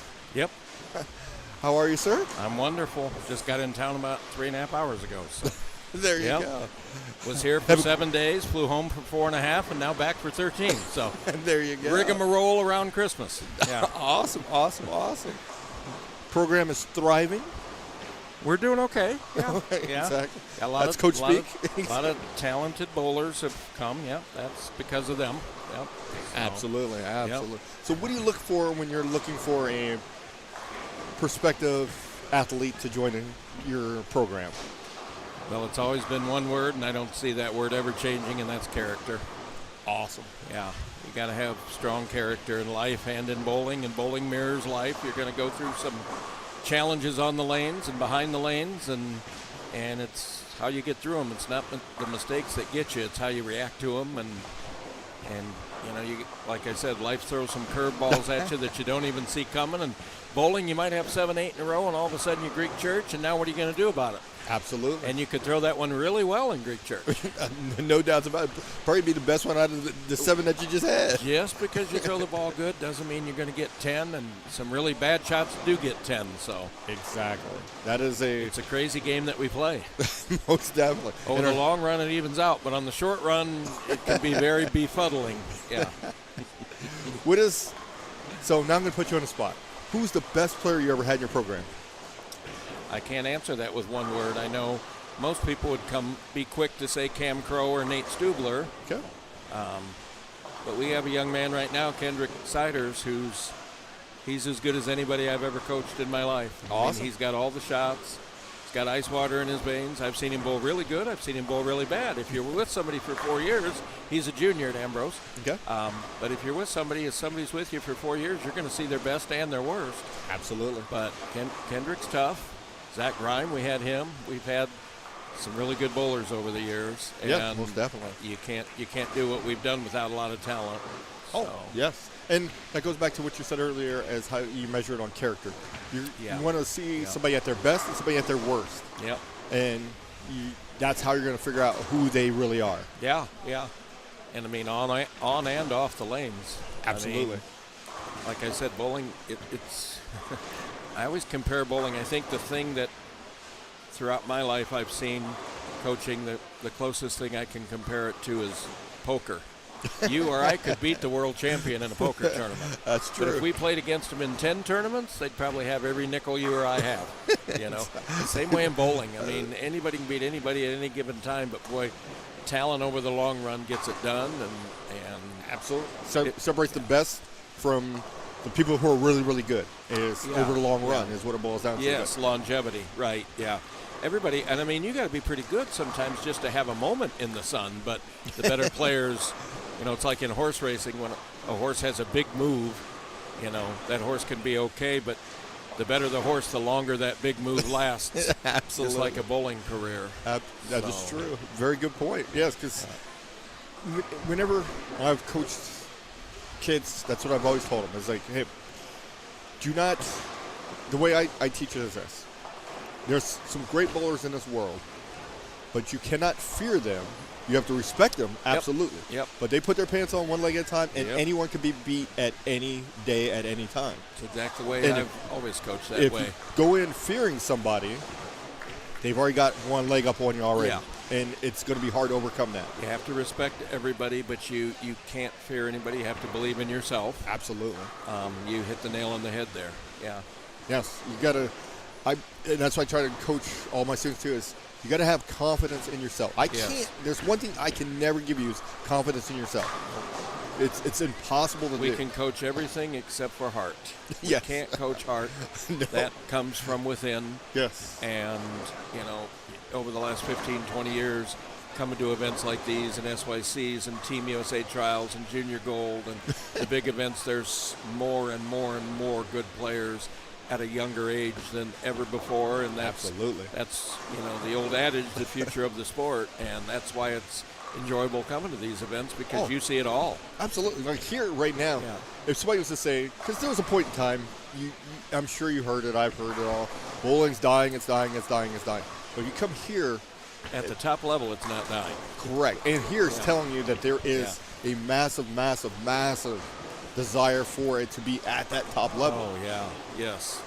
And I mean, your youth tournaments, your scholarship tournaments, your high-level amateur tournaments, you know, your PBA events, your college bowling, your high school bowling, all of that is growing by leaps and bounds. Yes, no doubts about it. Do you coach boys and girls or just boys? I'm in charge of the boys program. We do have two gentlemen that coach our women's team, but we all, both the other two coaches and myself, we all help out, you know, everybody here and there. Gotcha. So, yeah. But you have to have separate men's and women's coaches because most of the time they bowl at either at separate times or separate bowling centers. So, absolutely. Absolutely. Yep.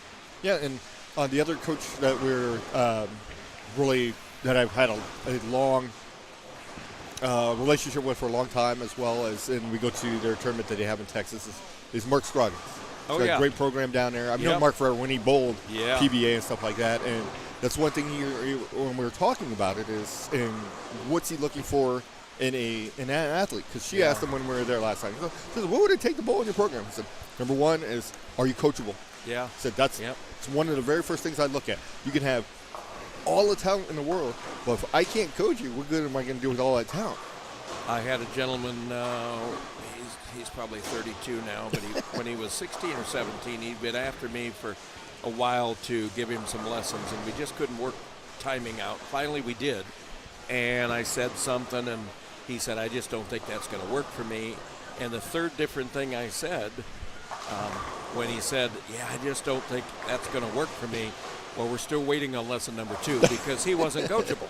Absolutely. And when a coach says try something, it doesn't mean it's going to work all the time. Absolutely. You know, I'm a firm, I like 5 steps, but I've coached plenty of bowlers that 5 steps is not the best for them.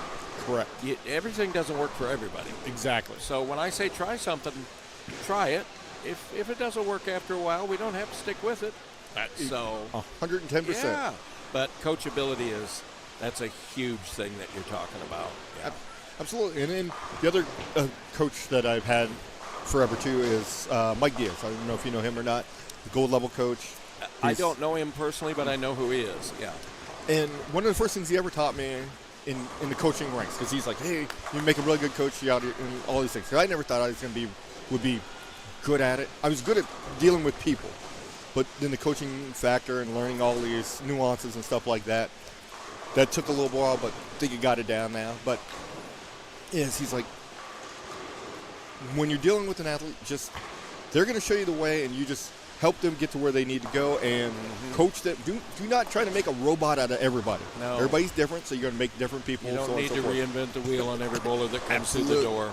Exactly. That's one of the most common questions I get when kids visit with them and their parents is, are you the kind of coach that's going to totally rechange somebody's game, or are you going to stick with what they got? And I always say the same thing. Well, we all have weaknesses that we need work on, but if I think you're good enough to come to St. Ambrose, obviously you've got some strengths. So why would you walk in the door and all of a sudden now I have to say, oh, we got to tear you down and start over? I've never done that in my life. Smart. Because when I was growing up and got into bowling, and even past being grown up, so I was probably in the mid-20s, maybe in early 30s, when you would see players, whether they're on tour or high-level amateurs, you could almost tell where they came from because they were all structured the same way. Nowadays, you can't. First of all, nowadays you can't do that anymore because you got two-handers, you got this, you got that, all these other things. So that's the good thing about it, and that's the difference between somebody who was, and I'm not knocking anybody who was a coach back in the day, but someone once really, really back in the day could not work with somebody of the talent or the way that bowling has evolved. Well, as a coach, I've been coaching for 36 years. So you've seen a lot. I started coaching before reactive resin was invented. That's how old I am. I'm getting ready to keel over here. I'm so old. But no, I mean, the technology changes. I mean, the way lanes are oiled changes. The bowling balls change. The oils themselves change. 36 years ago when I started coaching, we were all on wood. There were very few synthetics. Absolutely. And there were still, back in the early 90s, late 80s, there were still some lanes being oiled by spray gun. Gotcha. Now you've got $60,000 lane machines that you program how much oil and how far down the lane on each of the 39 boards. If people that have been gone for 35 years were to roll up in their coffin and see the kids bowling, they wouldn't know what sport they were playing. Back then everybody threw it 14, 15 miles an hour. Absolutely. Now the speed and the revs and the techniques and the bowling balls and how much they hook. Absolutely. Watch old YouTubes of Mark Roth when he was bowling. He threw more bowling ball than anybody in history, and now there's 80-year-old women that throw more ball than he did back then. Absolutely. Because of the technology. Exactly. And that's part of it, too, is technology has really, really come on.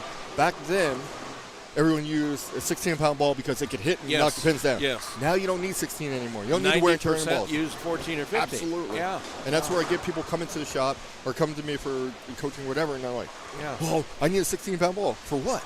Yeah. No, you don't. Hardly anybody I know throws 16. Absolutely. I don't think one bowler in our program, I think, that has 16. Yeah. I know one guy, he's stuck on 16, and he believes, well, if I get a 15, I'm going to throw it to the back of the building.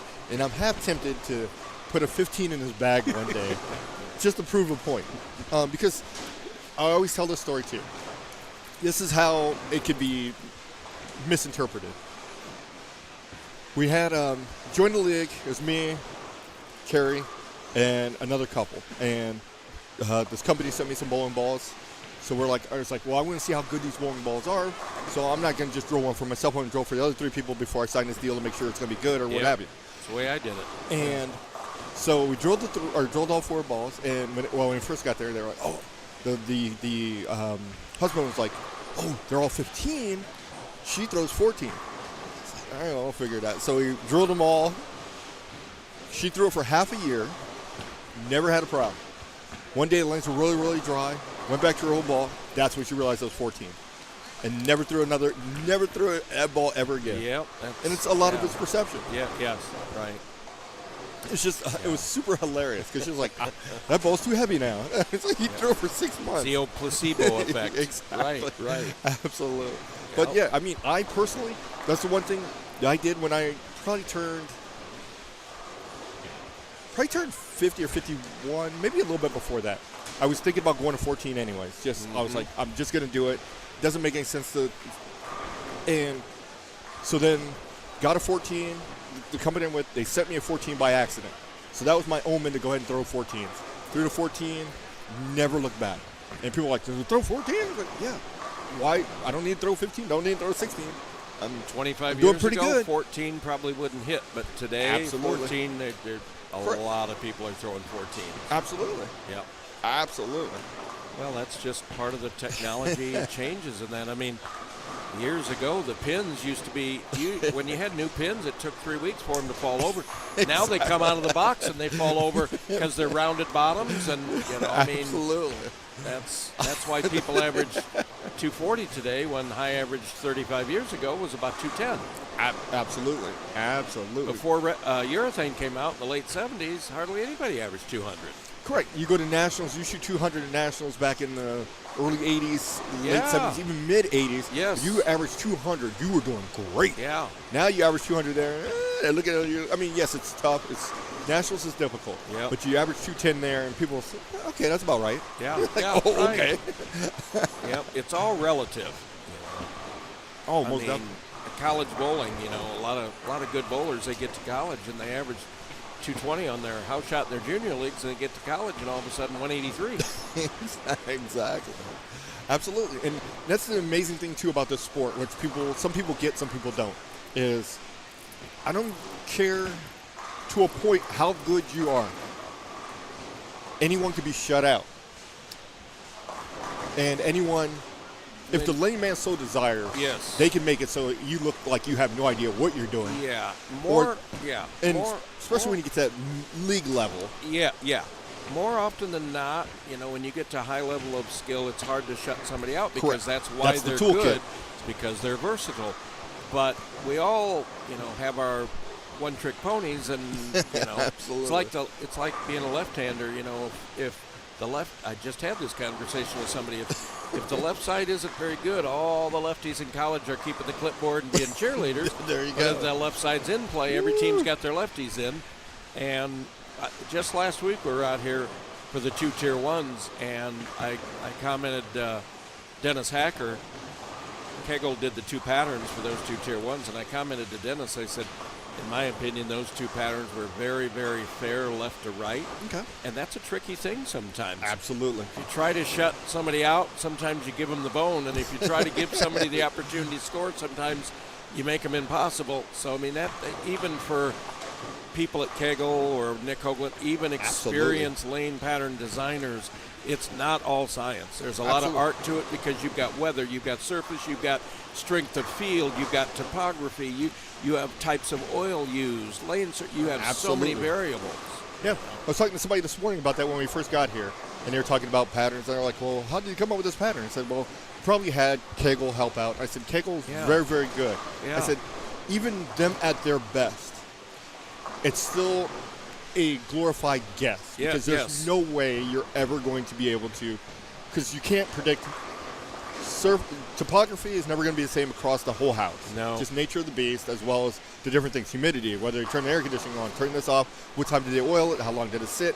Like you're saying, all these factors in, and some bowlers get themselves worked up. They're like, hey, especially in league, this isn't oiled like it was last week. Well, let's take a look at what was on outside. And the good bowlers don't want it like it was last week, because not only are the good bowlers, physically better, which that's a whole other story because sometimes they're not, but they are definitely better at thinking.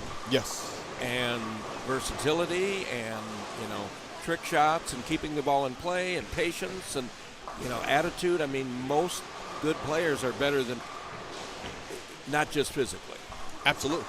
You hit a key right there. A lot of things don't get taught anymore, or some people just don't have it, is the patience.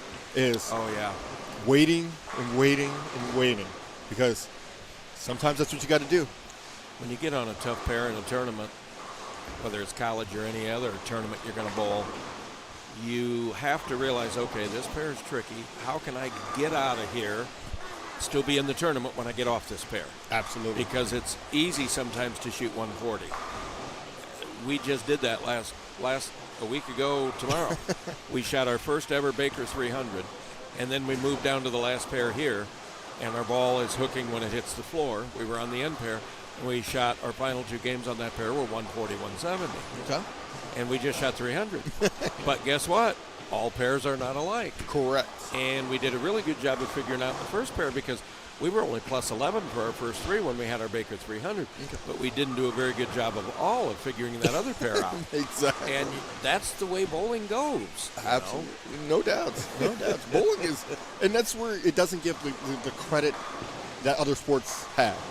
Is there's a lot of nuances to this sport that a lot of people, the general public, don't get. They just, no. especially back in the day, it went through this period in probably, let's say the early 2000s, maybe the late 90s. Oh, it's just old fat men who drink beer bowl all the time.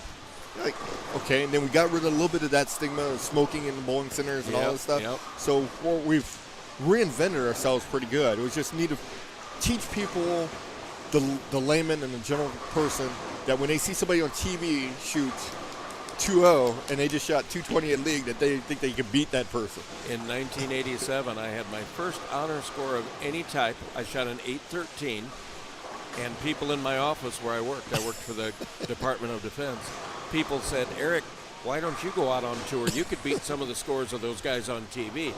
And I said, you have no idea what they're bowling on and the lights they're bowling under. Absolutely. Absolutely. So you're dead on with that. Yeah, it's just amazing that people, I would even take your best league bowlers, some even mid-level regional bowlers, and yes, they're going to, or especially the regional level guy, he's probably going to be pretty good on patterns and stuff like that. But when you add those other factors in, everybody else is top tier, lights are on, and you've got a bowl for maybe, especially if you're just freshly out on tour and you're trying to, that's what you want to do for a living, it's really, really tough. Oh, yeah. Because when you have to bowl, when you're bowling to figure out whether you're going to eat this week or not, that's a whole nother argument. Now, Lee Trevino, the golfer, said pressure is playing for $5 when you have $2 in your pocket. There you go. No doubts about it. That is absolutely true. Yeah, and I mean, as you move up the levels of bowling, it only gets harder because the pool of talent is deeper. It's like these kids when they're at junior gold and all of a sudden they age out. Now they're in the next age division. It never gets easier when you get older and go up in levels. It only gets harder because the talent pool is deeper. Yep. And those I've guys seen, are good.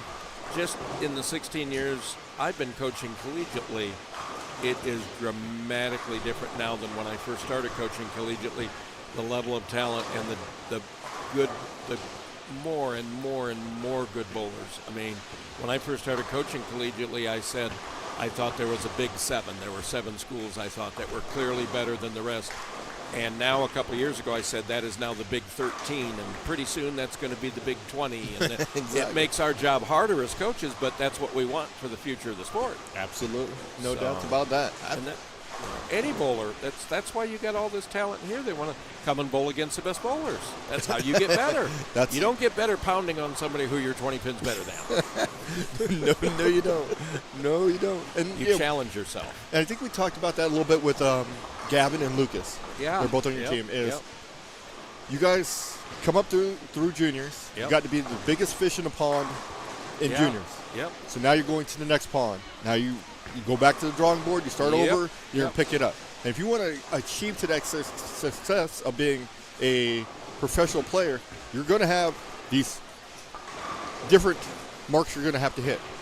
So college, bang, which is basically almost a glorified regional level. But when you get to that regional level, especially if you get to a regional level like in Texas, it's a whole nother ball game there. Yes. And then again, you're going to be the small fish in that pond.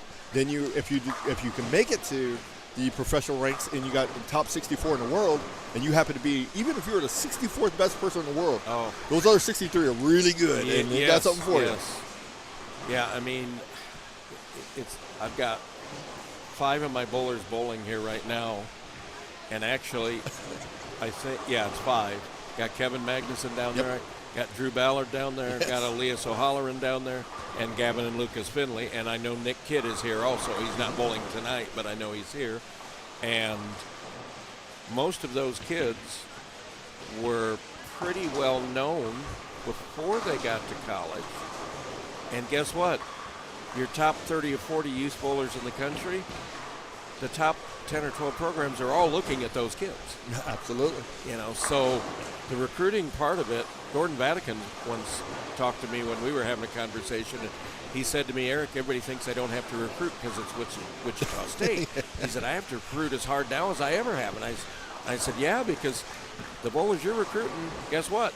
The 2, 3, 4, 5 ranked teams behind you, they're recruiting those same bowlers. So I've always said I hate the word recruit because recruit makes it sound like you're trying to pull kids in. I like to show kids, what we have, and then they make the decision. But every coach has a different philosophy. Okay. Have you been doing this all day yesterday too? No. So Started today? Yes. Okay. Today, tomorrow, 3 days, Yeah. and the finals. Yes. Okay, yeah. Yeah. Well, I'm here, like I said, for 4 days of this, and then I move Awesome. over to the Gold Coast for Team USA trials. But I've only been coming to this. This is my 3rd year. Last year I couldn't come because my brother had terminal lung cancer, so he hung on till May, but we didn't know it at the time, So that I hated missing it last year because this is such a phenomenal event. Uh-huh. So Yes, this is my third year? Third year doing this? Second or third. Okay. It all blends together at some Yeah. point in time. Oh, I know. So it all blends together. Jeff does a phenomenal job. He's been doing this a long time. Yes. Yeah. Yeah, no doubts about He knows that. what he's doing. Yeah. Yes. And this is proof. That's all you need. Yeah. Yeah. I wish, and I would tell anybody who has either kids or any kids who are listening, you got to experience this at least once in your life. Yes. Yes. To understand Yep. what it's like. Well, you have to get out there and compete. When I bowled competitive, I was never a great bowler. I was a very good bowler.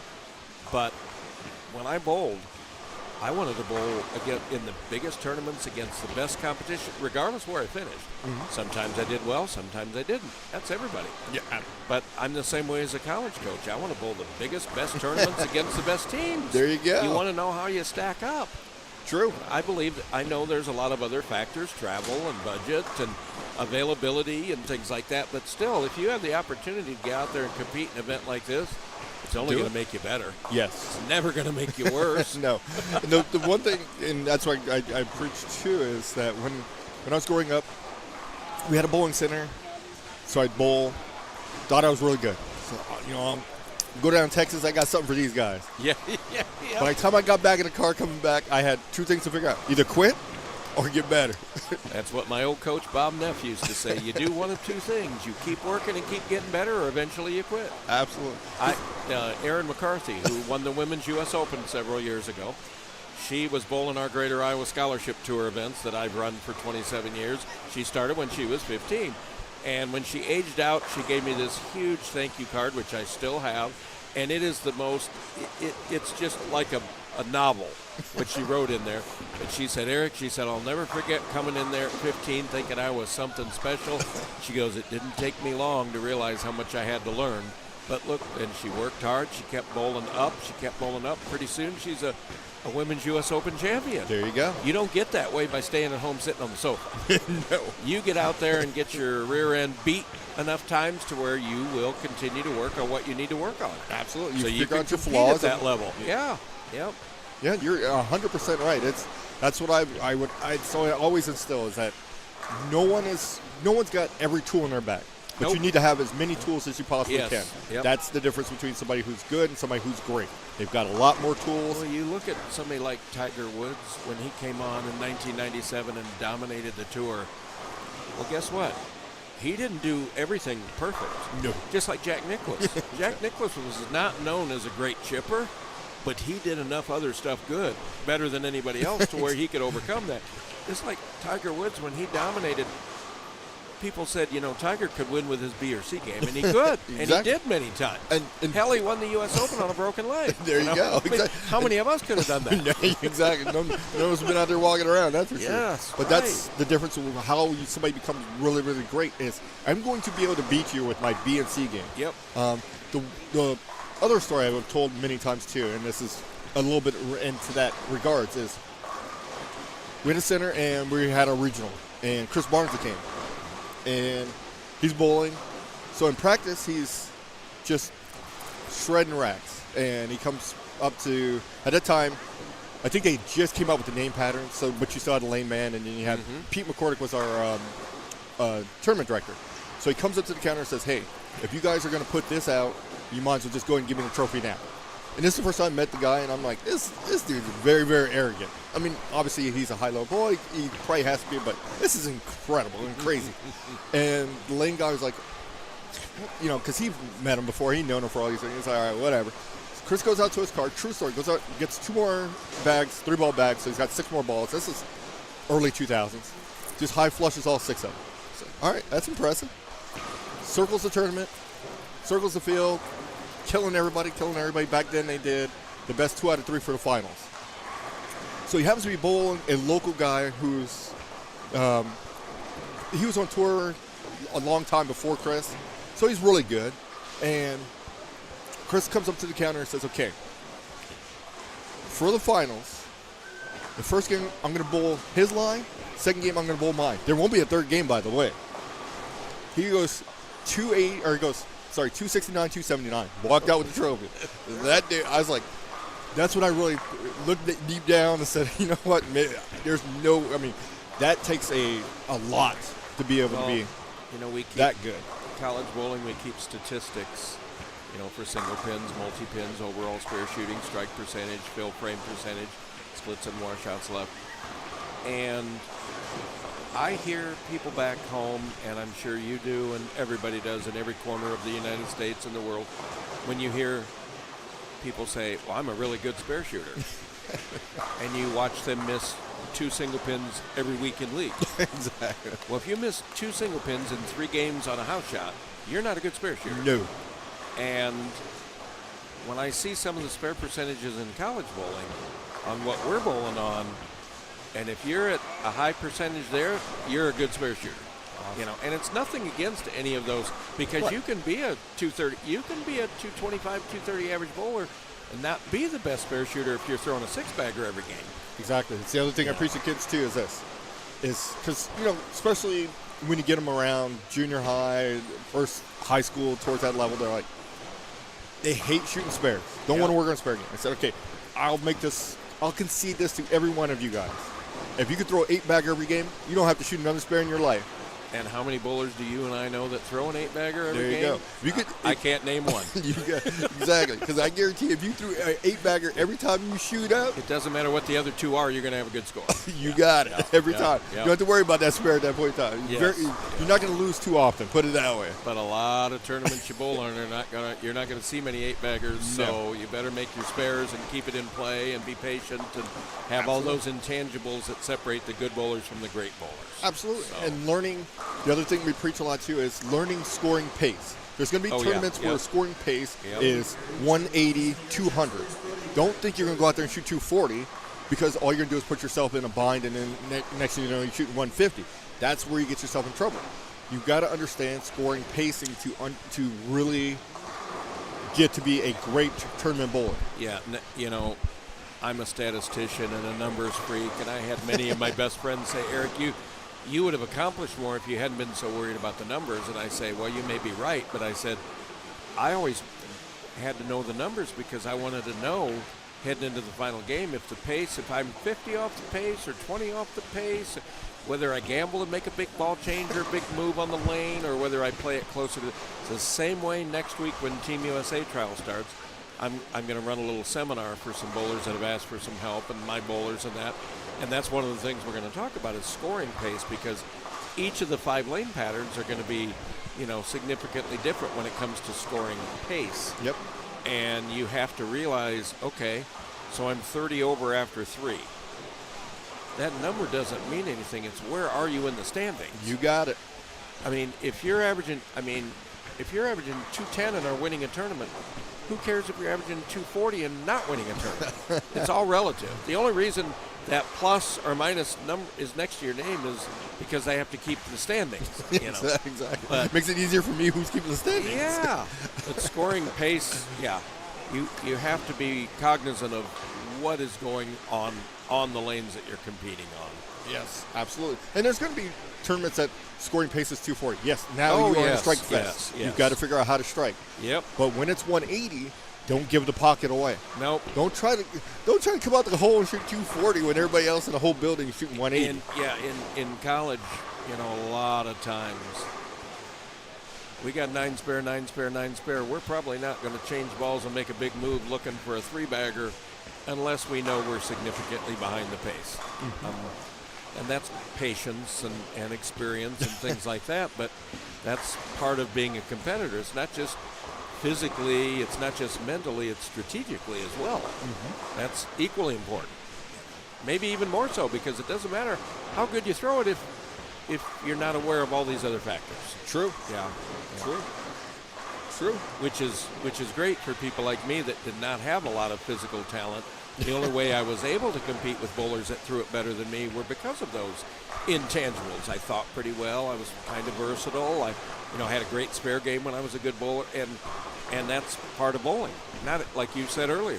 Nobody does everything really, really good. Exactly. You got to know what your strengths and weaknesses are. You got to know your own game. You got to know your equipment. You got to be aware of the scoring pace.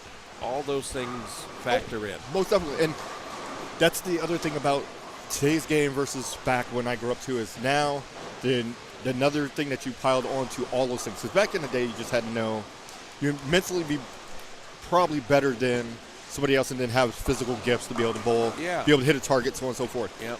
Now you've got so many pieces to work with as well. Because you could be throwing the ball great, but if you got the wrong piece in your hands, you may not strike. Yeah, because we didn't have the bowling ball choices that they do now, and that's a double-edged sword, because sometimes, you see people bring 12 balls in, and you probably could have left 6 of those at home, because if you can't compete with 6, you probably aren't competing with 12. Exactly. But bowling ball choices now and the lane patterns and everything, we didn't have lane patterns. Sport shots just started 25 years ago or so. In the early 2000s, when Junior Gold, they didn't have sport patterns until like 2002. They started out with sport patterns, and pretty soon it started proliferating throughout the sport of bowling. And now these kids grow up on this stuff. It's amazing watching how good they are on some of They this hate bowling on stuff. house shots. Yes, well, you hear I can't bowl on a house shot. Well, that's a whole other conversation. But yeah, they're so used to this stuff, they make it look dumb. Yeah, there's no doubts about it. I appreciate it. We're about halfway through game 3 here. I appreciate your time. I'm sure I'll talk to you again. Most definitely. You teach me so much, and that's the greatest thing. Is the other thing, whether it's bowling or anything else, you've always got to keep continuing to learn at anything that I do. Yep. Always learn. Yes. One of the first things I ever learned in bowling as well is, and we were talking about this with Sean Lee down there, is that you, and I teach this too, is I don't care. Yes, people are going to have good days, they're going to have bad days. Yep. Your bad day, you can't let it affect you so much because, you never know who's watching you. I learned that a long time ago. I bowled in a regional in New Mexico, and bowled, shot like 180 game 1. Scoring pace was crazy. Shoot 180, go to the next pair, shoot like 260 or something like that. Walk into the third pair, guy stops me and says, "Hey," and I'm nobody.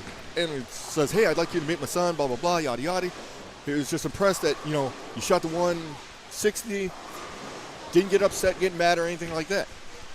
That taught me you never know who's watching you and the effect that you may have on somebody else. So I'm always trying to be, am I 100% perfect all the time? Absolutely not. But more likely than not, I'm never going to lose it at any point in time where you're going to be able to see it. Put it that way. I wish I could say that. I blew my stack last week in a tournament. And I've been proud of myself. Everybody knows I have a temper, but that last week, the guys always say, "Eric, when are you going to get mad again?" And I'm like, I do get mad. I don't show it as often as I used to, but I showed it last one of the tournaments. I'd had enough, and I blew it, and one of our bowlers said, "Eric, we had that coming." And there was a key moment, and they said, "Uh-oh." And I'm like, "Yep, I just went off," and I'm like, "You're right, I don't like to do that because you always like to represent yourself well, but guess what? I'm a competitor. The sport sees, as competitors, people see the best and the worst in us. That wasn't my shining moment, and I used to have those a lot, but I'm proud of myself. I've worked hard to where I don't have them as often now. Time and place now. Yeah, I always tell all of our bowlers, I tell them, if I only told you or taught you where I thought you needed to stand, or what I thought you could look at or what ball to throw, I'd be a failure as a coach. I have to teach all kinds of life lessons, and that's not only the biggest honor of being a coach, or a parent for that matter, Absolutely. but it's the most rewarding as well, because trophies are going to rust, money's going to get spent, but if you impact somebody with some knowledge and some wisdom along the way, which, by the way, the kids impart plenty of wisdom and knowledge on me as well, then I think that's the goal as a parent or as a coach, to help make people %. better people. You can't say that enough. My goal in life is, again, like you just said, is I want to make somebody a better person. Yeah. Bowling is secondary in any of this. Yes. Because you're always going to be a human being. You may not always be a bowler, but you're always going to be a human being. Yeah, and that comes first. And it's like when you're talking to kids about being a fit in your program, that's part of what you're trying to figure out is what type of person are they. Because I always say we recruit good people first, good students second, and good bowlers third. Awesome. And Awesome. if you get some people that are in all three that check off the 3 boxes, then you've picked the right kids. If they don't get 1 and 2, then it's going to be hard. Number 3 don't matter. Exactly. Because it ain't going to work out. No, because he's not going to be on the team long because he can't do anything in school anyway. So it don't matter. Right. Yep. All right, awesome. I'm took you away from your watching your Oh, that's students all long right. enough. I will be here for many, many, many days watching these kids bowl. Yeah, it's pretty amazing the level of talent here, and as it gets closer to cut day and the finals and all of that, it's going to be unbelievable watching that final day. Oh, absolutely. And speaking of tools, because I was just thinking about this while I was watching the ball go down the lane over here, is so it's amazing how we've evolved to, meaning that kids are now throwing 2 hands, obviously. Oh, yeah. Yep. But I got a couple kids back home who've taken that, keep going steps further, meaning they can bowl one-handed, two-handed. One's even developed, he can go a backup ball or throw it left-handed with 2 hands, and it looks all the same. And that dude's got a lot of tools in the tool bag. He just has to mentally get a little bit better, and he'd be phenomenal. And typically, at a younger age, the physical game development does come before the mental game development. Not always. Correct.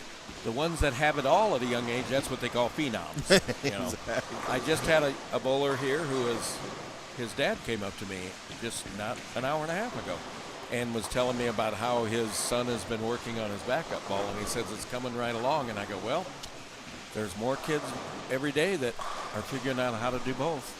And who'd have thought that would ever happen 20 years ago? When I was growing up, you taught people how to throw a backup ball. Yeah. I remember in the late 70s when there was a tournament on the PBA Tour, and the left side had such an advantage that the left was dominating. Dick Weber, Mark Roth, and Dick Weber, Mark Roth, and Marshall Holman. I believe those were the 3 bowlers. They went to throwing backup, not to try to knock the pins down, but to try to make a statement, and they were all fine. Nowadays, you do that as another scoring option. Absolutely. It's another tool. It's another trick in the bag. Absolutely. Right. Yeah. It's just amazing how far we've come as a sport, and even seeing the girls. There's a ton of girls out here, which is, to me, that's a great thing as well. Oh, yeah. To see female representation in this sport is huge. Well, I mean, even the young girls, 12, 13, 14, are out there competing. And again, that's the future of the women's tour. They're all coming from high school and college and to the women's tour. That's where they're coming from. You look at the men's and the women's tour right now. That's where the bowlers are coming from, the high schools and colleges. Absolutely. It's very rare that you get, especially somebody on tour who does not have a college background. Yes. It has to be very, very rare. You got to be, like you said, a phenom to be able to accomplish that, because you're going to have to. There's so many tools that you're taught in college that the person who would be able to circumvent that would have to have somebody who's coaching them, who would be almost like as if they're coaching a college player anyway. Yeah. Is how it works. And we didn't really touch on that, but that's another huge thing that we didn't have when I was a young bowler 40 years ago. You look at today, you've got training academies, you've got training centers, you've got hundreds of private coaches. A lot of them are pretty darn good at what they do. And we didn't have that when I was 17, 18. You know, we were self-taught other than, you know, a few guys helping out here or there. And nowadays they got YouTube, they got ball reviews and video. You take a video from every angle. They've got friends taking pictures of them. And I mean, it's unbelievable the tools that the kids have nowadays. Absolutely. And all that's contributing to how good they are at such a young age. Yes, getting much better, much quicker. Oh, yeah. So And it'd be I love amazing to see this in about another 5, 10, 15 years yeah. where it progresses from there. Because with technology, you've got so many different things you could do. Well, and again, people say, well, how far can it go? And I'm like, well, I don't know how far it can go, but it can keep going. Yes, no doubts about that. Especially at the top level of the sport. I mean, there's the talent that's here, and next week at Team USA trials or any major tournament, the talent level is just, it's frightening really how many of them there are. Not just the level that they bowl at, but how good they're getting and how more of them there are. Yes. One of my early coaches said that, and he's been dead for 20 years, but he always said that there's more good. Somebody once said to him, there's not as many good bowlers as there used to be, and he said, are you kidding? There's more now, and there'll be more tomorrow, and there'll be more the year after that. And he was dead on. Yeah, if you go the opposite way, your sport won't be around long. Then it's dead. Yeah. it is. Yep. It's going to die quickly. Yep. But I think it's the love of competition that every one of these kids is here. Yes. And, I mean, these parents are spending a lot of money for a trip to Las Vegas for their kids to bowl and singles and doubles and team and sweepers and practice and all this. And, I mean, it's not all about financial return. Correct. You know, next week at Team USA trials, there's hardly any financial compensation. But, Absolutely. But if you only did, how many of us do all kinds of things in our life where money's not the goal? Yes. If you only did stuff in your life for money, then you probably would lead an unfulfilled life. No doubt. We all have hobbies that we spend more on than we get back. Yeah. For most of us, it's bowling. Exactly. You got that right. Exactly. And that's the good thing about bowling is that, because there was a point in time, like again, probably mid-90s, where parents were putting their kids in other things. Yeah. Yep. Soccer, tennis, baseball, other things, because of the reward at the end of the tunnel is much greater, and I don't want to spend all this money on something. Or so they thought. Correct. How many other sports do we have kids coming into St. Ambrose with 60, 70, 80,000 already earned in scholarship money? You can't do that in any other sport out there. There are none like it. Correct. You know? And it's in the other sports, the advantage of bowling too is that if you look at this room, we got 200, 300 kids in here.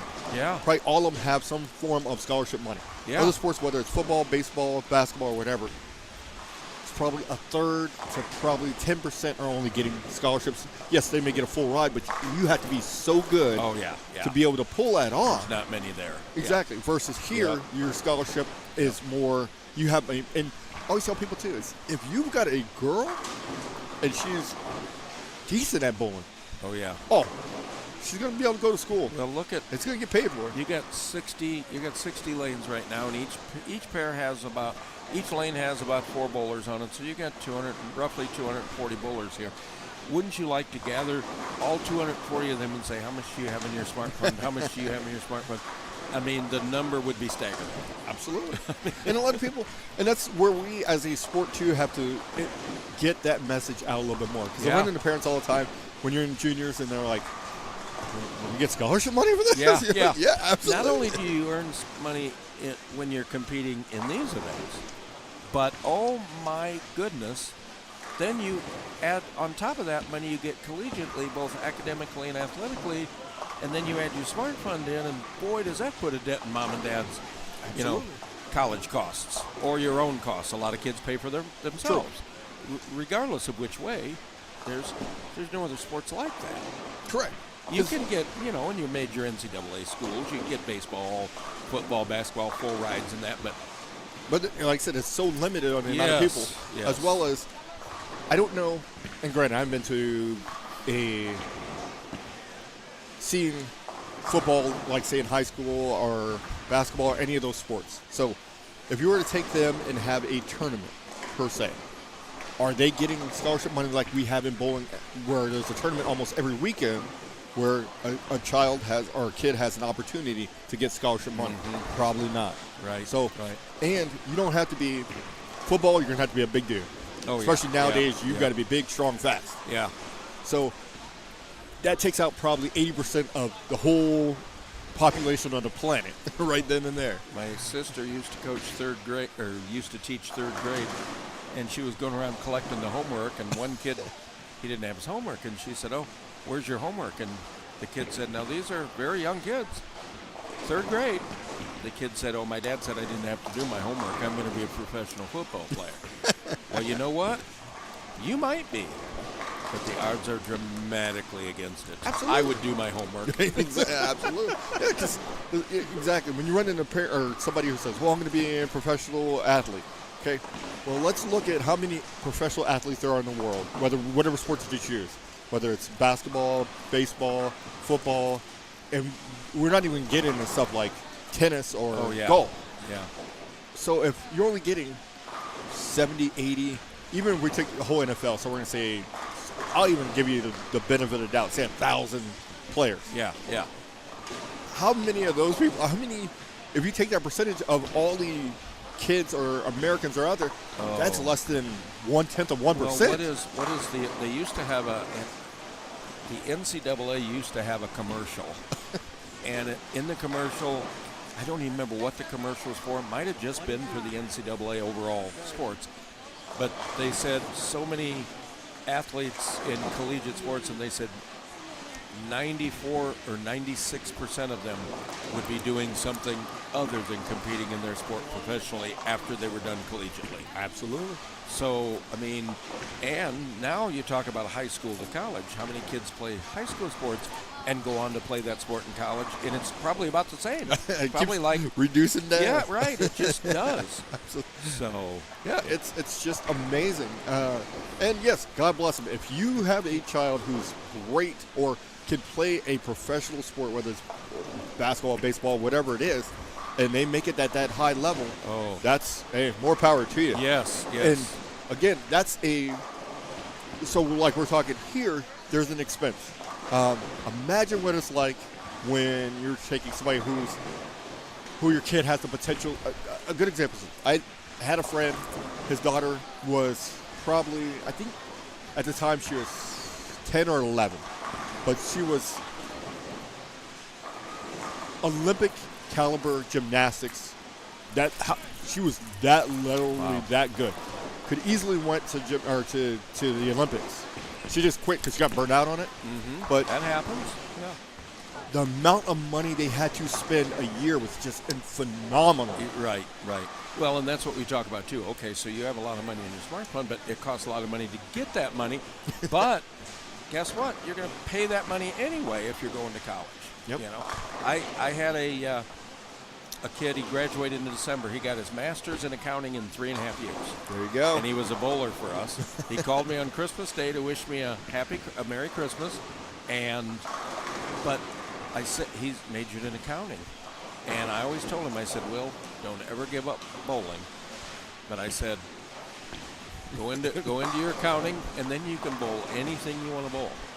And he's grounded. He's well educated, and you can always bowl.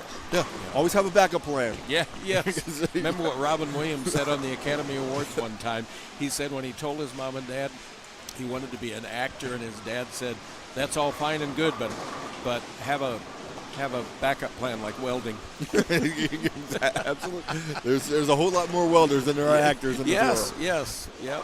And that's exactly then same thing as when we got kids who are going to college or whatever. Now, I'm going to bowl professionally. First, get your education. It's okay to dream big. You got to dream big. You got to have big dreams, but you also got to have your feet on the ground too. Got to have a plan. Yeah. Because you never know what may happen. Yes, you could be the best bowler in the world. What happens if you tear your rotator cuff? Oh yeah. You fall off a scooter and break both your elbows. Yep. Anything can happen to you at any time. Yep. Got to have a backup plan. Yep. You do, and it makes it easier for you. If I've got a plan, or I've got an education, and I've got a degree that's going to pay me 6 figures every year if I do this job, and I can still bowl, You can bowl bowling's anything going to be a you whole want. lot easier for And you. there's less pressure when you're You got not it. bowling only for the money. You got it. Yeah,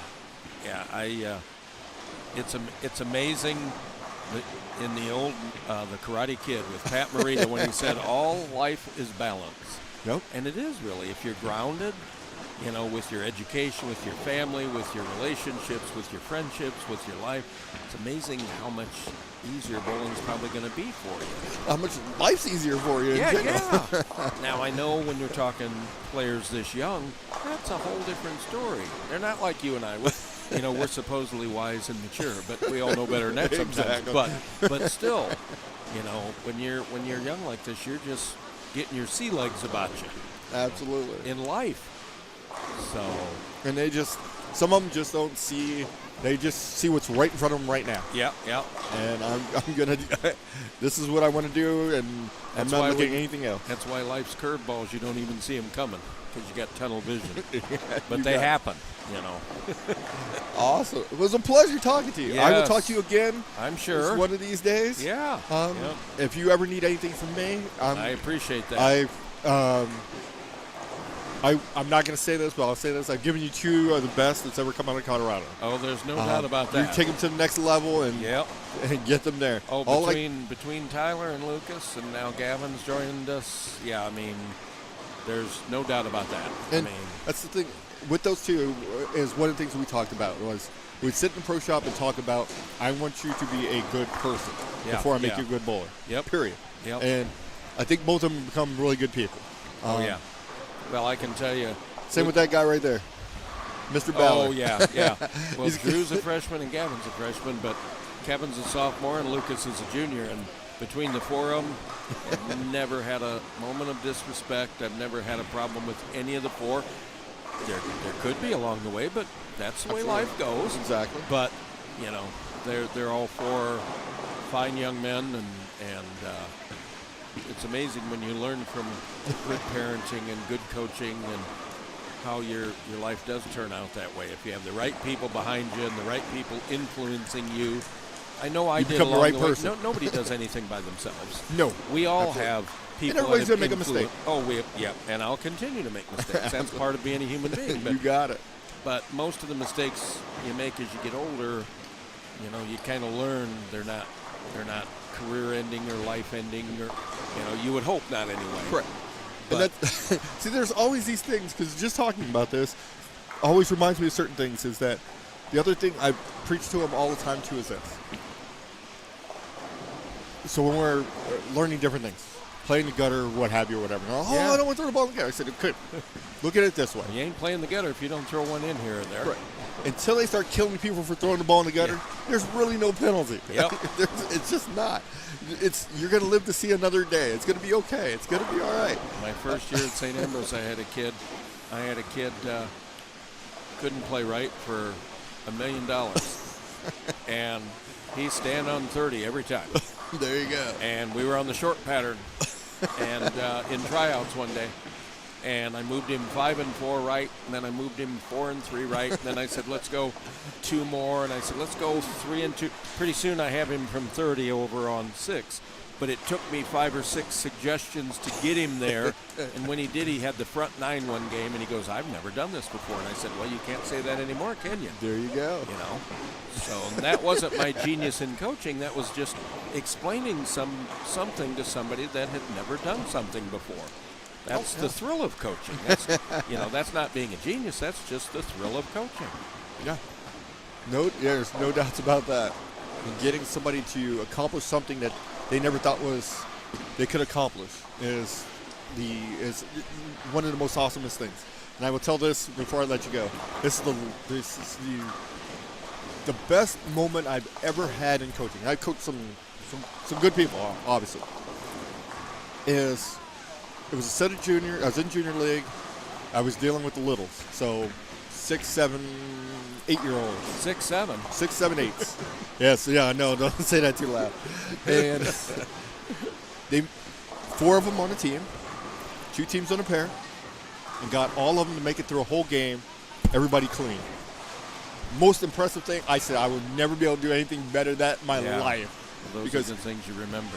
I will never forget it. That's my proudest moment. I think I would put that above even teaching somebody, how to hook a bowling ball or how to do this, how to do that. Just to get them to focus for one game. Yeah. It was only one game. I got to focus enough to get there and let me keep knocking stuff down. And that last one, I was like, please, just get us there. And will it ever probably happen again? Probably not. But that moment, like you said, we'll never ever forget. That's very rewarding, and you remember those things. And hopefully, I always say the goal as a collegiate coach is, if at the end of these kids is 4 years, they turn around and they look back and they say, I made the right choice, I had a great time. You're never going to do that with 100% of your bowlers. Correct. But if you can do that with 95% of them, then you must be doing a few things right. Yes. And that's the goal, is to have kids have a great experience. Whether you're in college or whether you're a private whatever, your job is to teach these kids to be a better human being and a better bowler. And then, on a smaller scale, maybe we've made the world a little bit better place, because hopefully when I'm long gone, maybe those kids will turn around and pay it forward. Exactly. And then the wheel keeps turning. That's what we hope for. Yes, that's all we hope for. Yeah. Is, and life is all about experiences. Yep. You're going to have some goods and some bad, but you got to take away from the goods or have somebody who and some of them may not even realize it now, but then 5, 10, 20 years from now, like, man, I remember that person. They were this, that, or whatever. They're always in my corner. And, I fought them for this, that, or whatever. But in the scheme of things, it made a lot of sense. Well, it's just, like I said, bowling has given me so much in my life, there's no way I'll ever be able to repay the sport back. Agreed. I mean, it's given me way more than I've given it. I mean, and I think most people can say that. Yes. I mean, the sport is it's provided me all my friendships, my relationships, my journeys, my memories, my images that I have, that I'll always have, and I wouldn't trade it for anything. Agreed. 110%. All the people I've met in bowling, I would have never met them outside of bowling probably. Right. And I can't imagine what life would have been like without meeting them. Yeah, right. So that's where it's super. And sometimes you take, especially being younger, in 30s, you take some of that stuff for granted. As you get older, you start to realize, hey, you know what? As we get older, we start getting more sentimental and more nostalgic and things like that, because we have less of our life left than we do ahead of us. These kids got their whole lives ahead of them. You and I, not as much. Not much, exactly. Well, hopefully we have a long way to go, but still, we don't have as long to go as we've experienced already. Yes. But bowling, the one thing about bowling, this is, you see the YouTube videos, and not that bowling doesn't have its issues, because everything does, but you see the videos of other sports and people screaming and yelling, and the parents arguing in the stands and yelling at the umpires and the referees and the officials, and people charging the field. Bowling, when I go to the big tournaments, people that I've never seen before in my life got the front 9 or 10, and they throw their biggest game ever, and mom and dad are crying, and that sets me off. So everybody cheers for everybody. That is true. You don't see that in a lot of other sports. That, no doubts about it. Bowling is a very tight-knit community. Yes. And everybody hopes. My very first year I ever had one of my bowlers make junior Team USA at team trials. I said to his mother, I wish every coach could experience this, but I know that's not realistic. But, that moment in time was pretty special. Awesome. Yeah, awesome. we finished runner-up twice. We've never won a national title at St. Ambrose. It's coming. Well, we finished, not due to lack of effort, but we finished second to that darn Wichita State twice. We were one game away from a national title one time, and then 2 years later they swept us. But we've also finished second when we were a part of the NAI. We finished second there in the national championship. But the most emotional part I've ever been involved in is that very first year where Wichita State beat us 3-2 on TV. And we were all back in my room it's midnight after the show got taped, and we've got our runner-up medals, and everybody's crying. And I turned around and I said, this is supposed to sting. We were within one game of winning a national championship. But I held that medal up and I said, see these? I said, they don't give these away either, guys. I said, every team in the country but one would love to have this. Absolutely. You know, yes, it's the consolation prize, but sometimes you don't have to be ashamed of losing. No. No. Because only one team's going to win every year. Yeah. Only one person is going to win this tournament in each respective division. It's not because everybody else lost. It's because one person came out on top and just did one or two things a little bit better in that situation. Yeah. I mean, you're going to bowl a lot of tournaments in your life that you finish second, third, fourth, that you bowl good enough to win. Yep. Somebody was just a little bit better. Yep. I always compare it to the Academy Awards. There's 5 nominated Best Actors and Best Actresses. They all gave career performances, but only one name's coming out of that envelope. That's true. That's true. And I always tell them this is like, I said, you guys name me who you perceive as the best bowler ever. Now give me different names, blah, blah, blah, blah. Yeah. So, I don't care who it is. They've lost more than they've won. Guaranteed. No one's won every tournament they ever Walter bowled. Ray Williams is a common, one of the 2 or 3 names that's always mentioned as the greatest of all time. And he won, 47 times on the tour, and he bowled 700 tournaments. So that means he lost 653 Exactly. or whatever. I mean, look at baseball. And he's the most accomplished. Yes. So what's that tell you? Baseball, if you get on base, if you get a hit, one time out of every 3 that you step to the plate, you're in Cooperstown. You're in the Hall of Fame. Absolutely. So that means 2 out of every 3 times you get up there, you don't get on base. Exactly. And you're considered You're a great. Hall of Famer. Yeah. So you always have to take things relatively. But these kids now, they don't, at their age, they don't think that way, which is good. Yes. That they're shooting high. But as you continue to get your brains beat in, then you do start thinking that way. So. Yes. Awesome. All right, so we are in game 4. Did I bore you to death? No, while I was absolutely. In here? We're going to talk some more this week. I guarantee you that. If you got time, I can talk to you. Well, you get hard up. I'm available. No. All right, we'll go take a look and see what how you're. I will. They're just finishing up game 2 of doubles here, it looks Yes. like. So Awesome. one more to go. Again, And I'm going to appreciate call you. it an early night tonight because See? it was an early day flying in, and it's going to be a long 13 days, and That's what we learn as we get older too. Is you concede some time. you have to conserve some energy here or there. Yes. I mean, some of these tournaments, you're in the bowling alley nonstop. No doubt. Well, again, I appreciate All you. I right. didn't shake your hand like 20 times, but That's all I right. will take That's it all 20 right. more. Every time I see you, Yes, I will shake I your enjoy hand. it. Most Yes. definitely. Thank you, sir. Thank you for having me in here. Oh, awesome.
Okay, we're finishing up game 4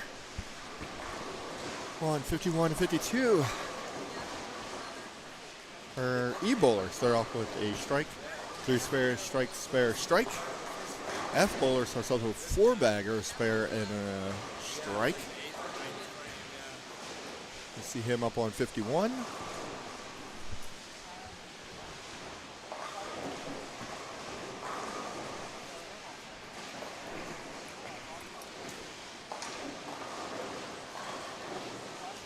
And a G bowler on 49 to 50. He's got the front 5.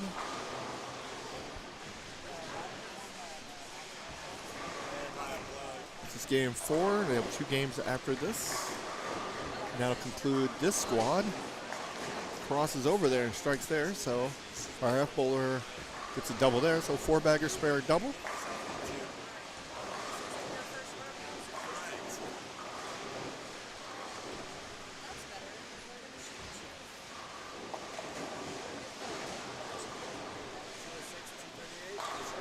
Here's our D bowler, front 4, spare, double. He's up on 52. Got another one there. So turkey there.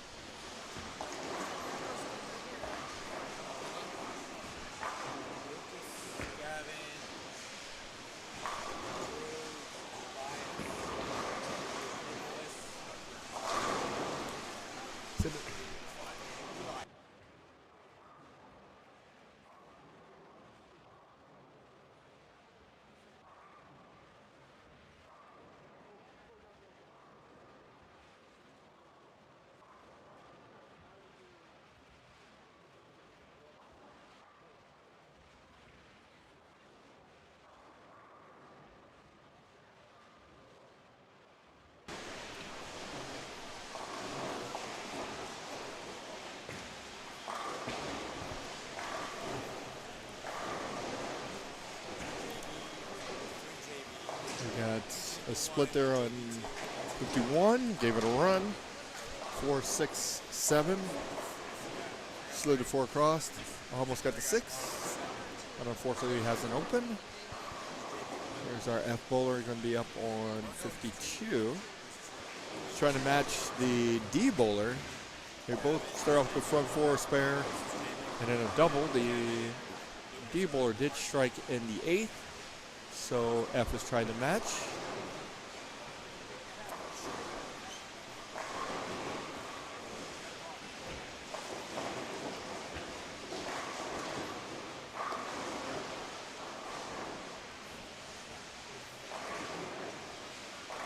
There's a 10 pin on 51.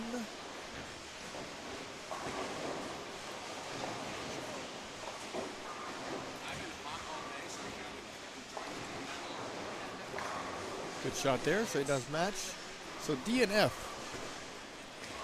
have the same score.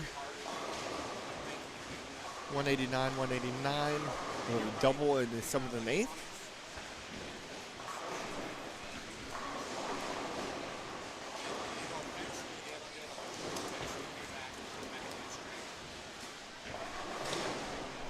Spare there on 51.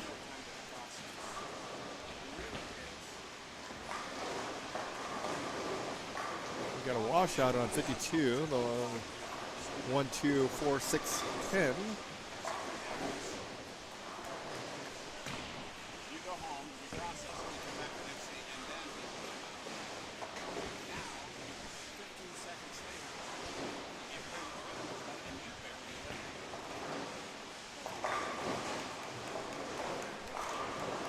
Good shot there on 53.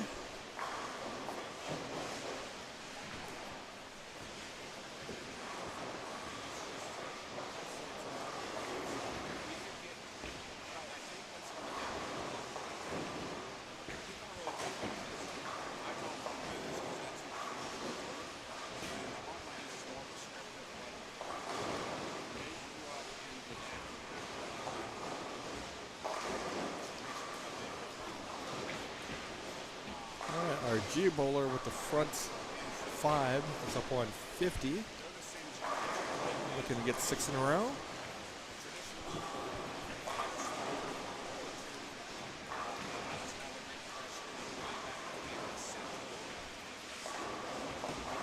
There's a 4-pin there.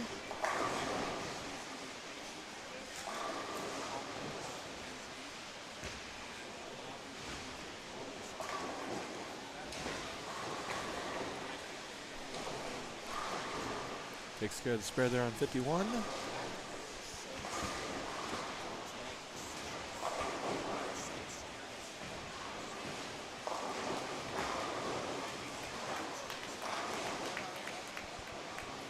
And main event bowlers and parents, our athletes do one final round for the concourse. If you haven't got those raffle tickets yet for any bowling ball of your choice from the brands of Brunswick, see her as she makes her one final round, one round. So our D bowler is up on 51. Chili's. Looking for a 4-bagger.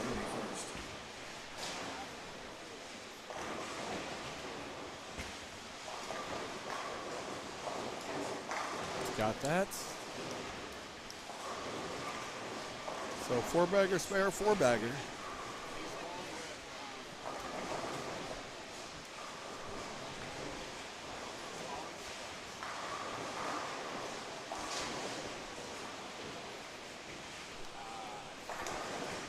Good shot there on 52.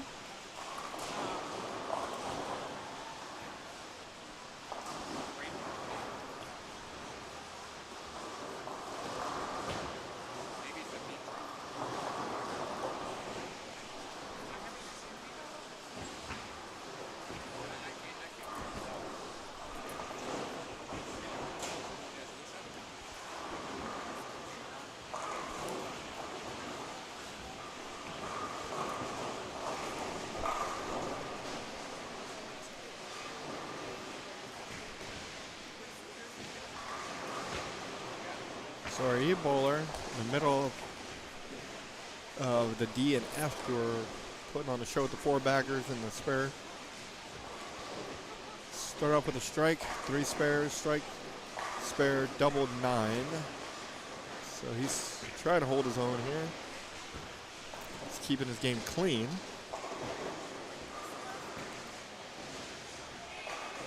Let's take care of that spare as well.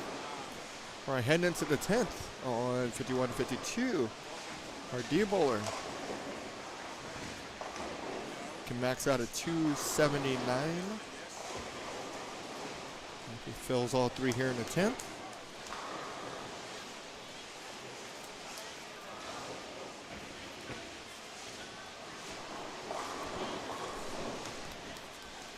Here's this first one in the 10th. Does get a strike there.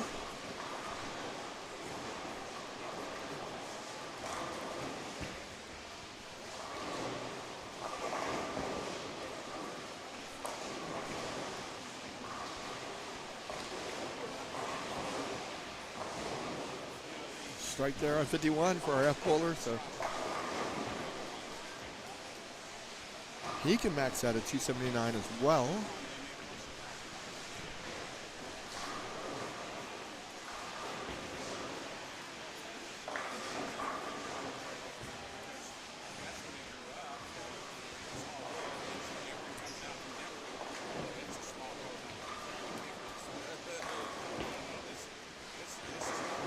That one got away from him there.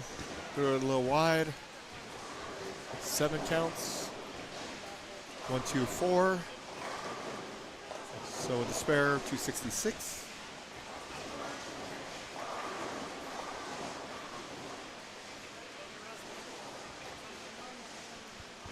Let's take care of that.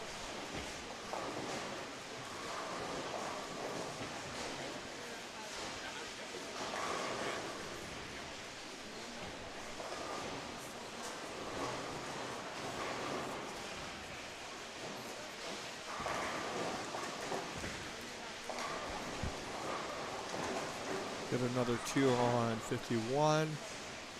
Unfortunately finishes at 129. Here's our E bowler. That one, he got to the right. 1, 2, 4, 8.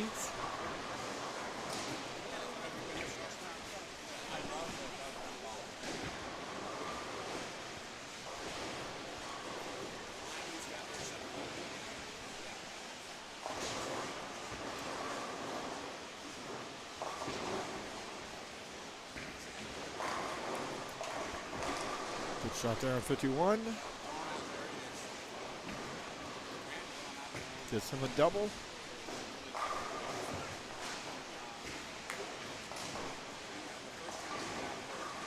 Takes his spare on 52.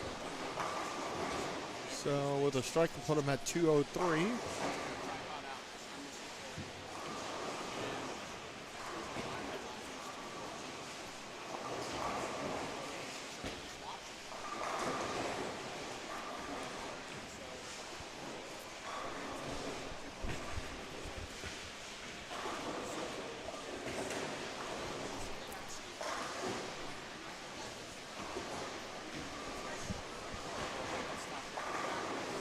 Does get the strike there. So E-Bowler 203.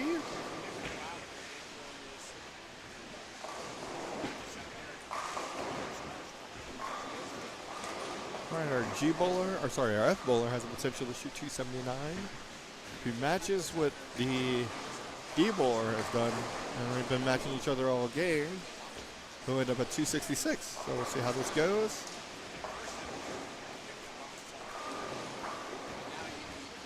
First one in the 10th. Gets a strike there. So does the same thing that our D bowler did there. See if he goes over the 7 count.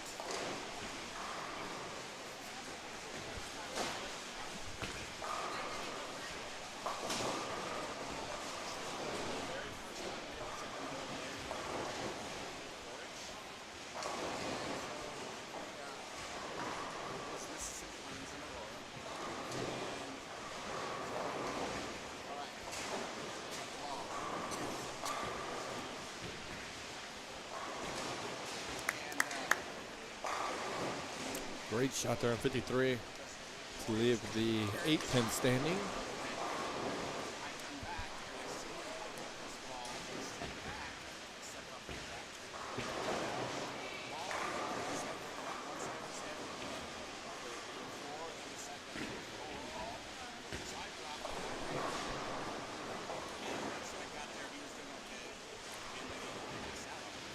So here's our second shot on 52. He's waving it home. Unfortunately, he 5 counts.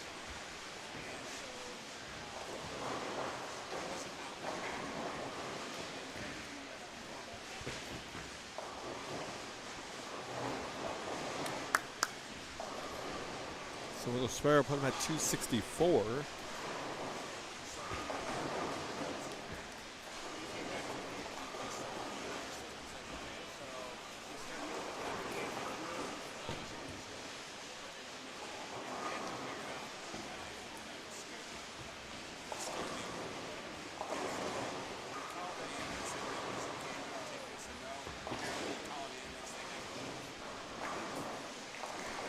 Gets 4 of the 5, so 263.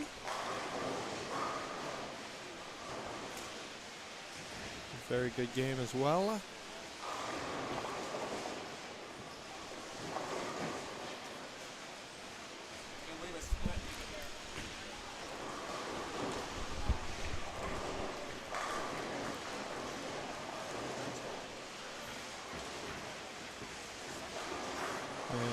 Finishing it off for game 4 on 51, and our C bowler. Strike here, put him at 173.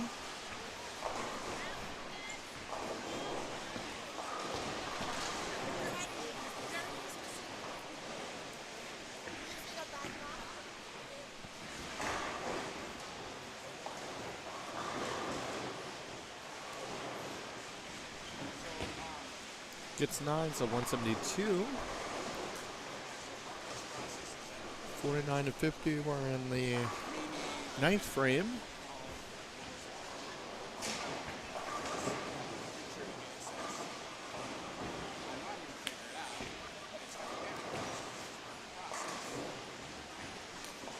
Air bowler takes care of that.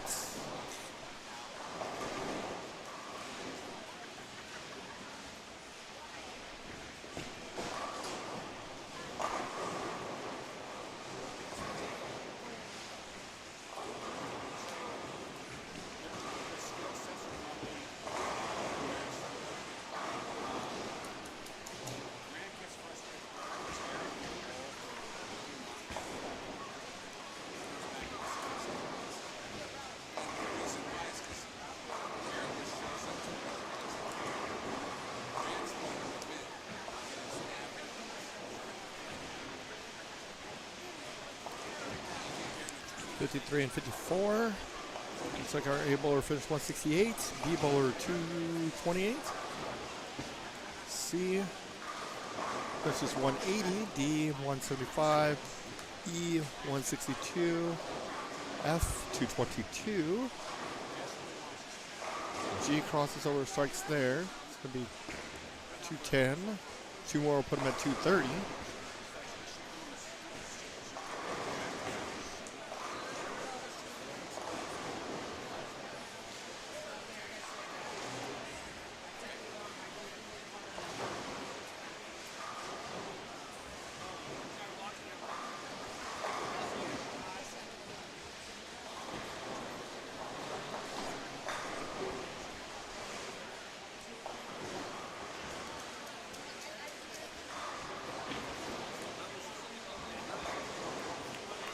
Gets a light mixer there on 49.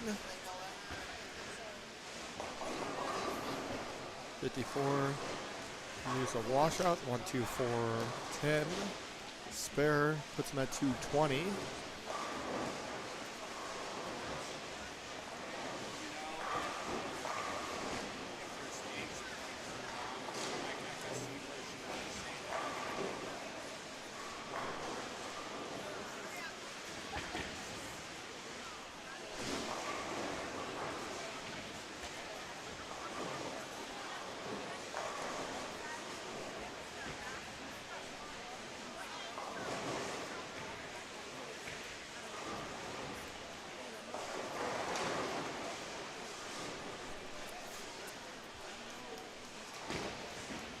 Tenth frame for 49 and 50.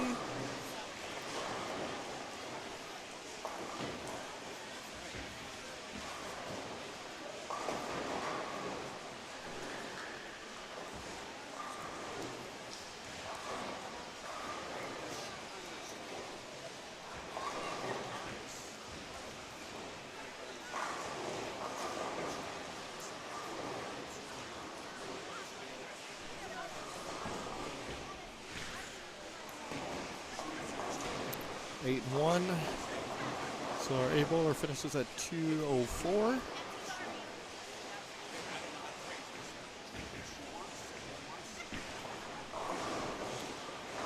Ten pin there.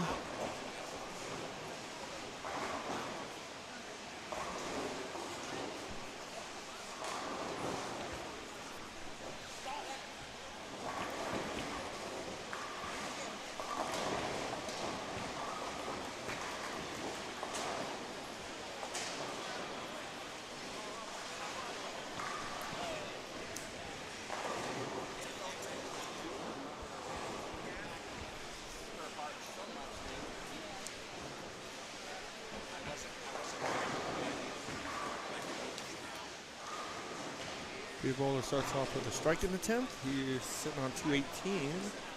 Good spread there on lane 50.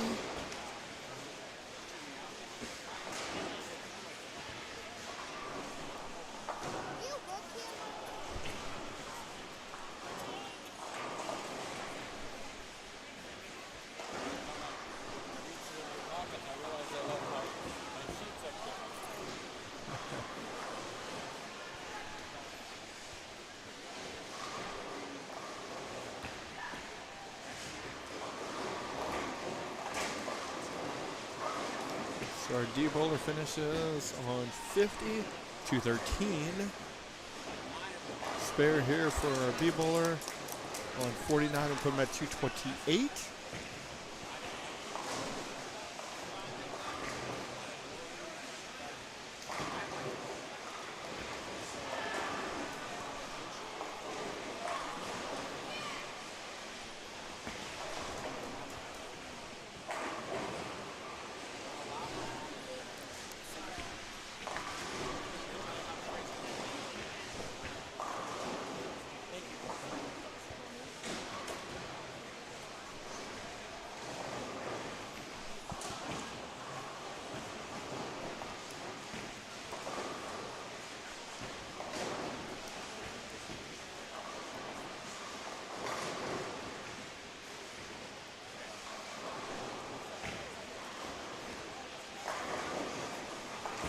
C bowler.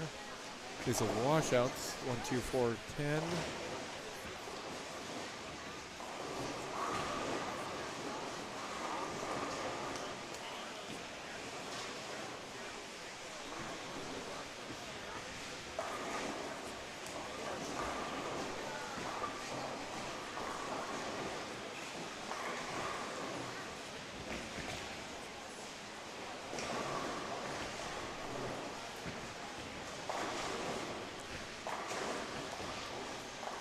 Gets 3, so 198.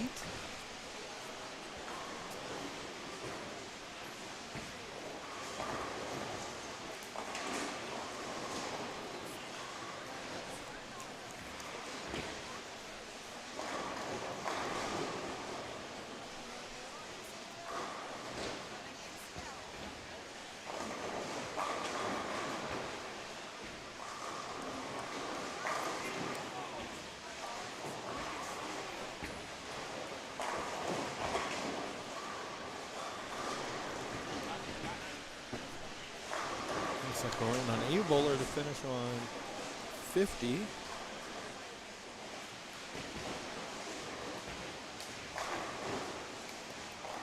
Kiki went and did a ball change. See what this ball is going to do.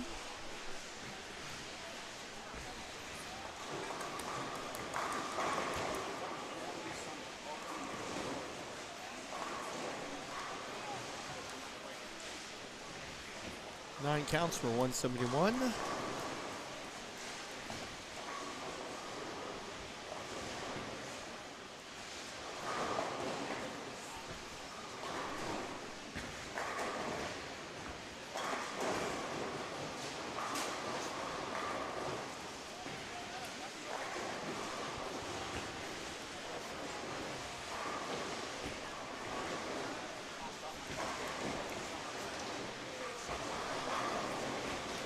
Nice shot there.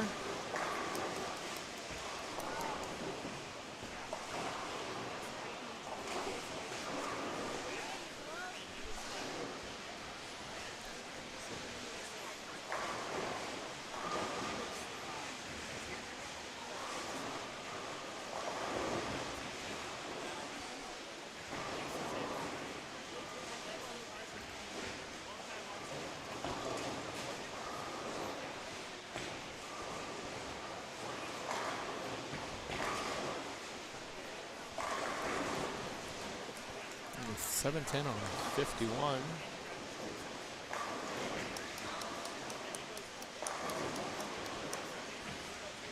One more for Zeph Bowler on 50. He'll get him to 203.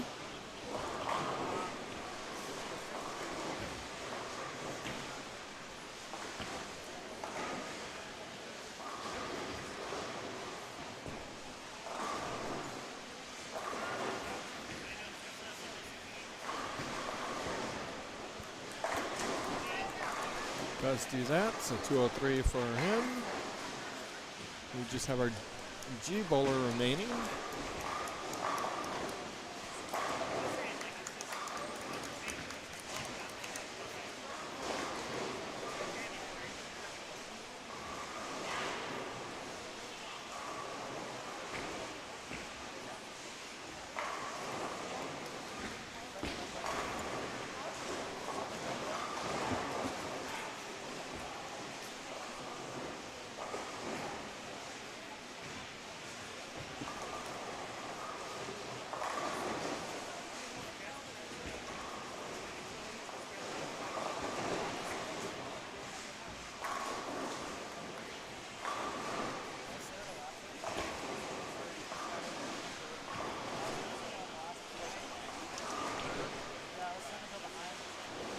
Looking for the second one and the 10th.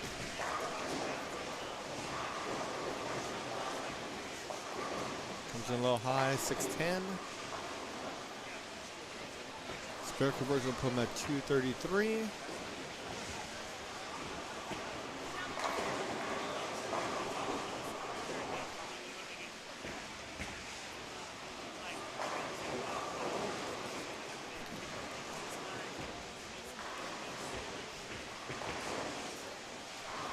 Let's do that. So So game 4 in the books. Game 5 will be underway for everybody.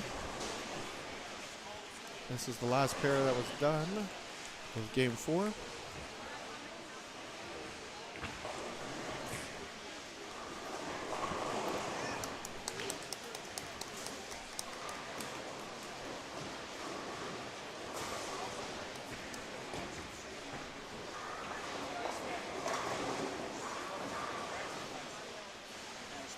Game 5. A player on 51-52 starts off with the front 5.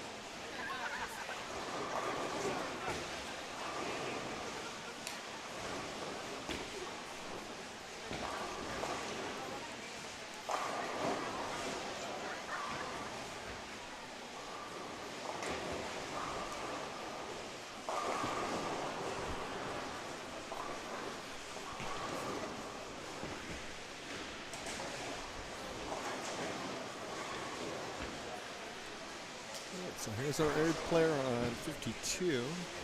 Jamie started with the front 5.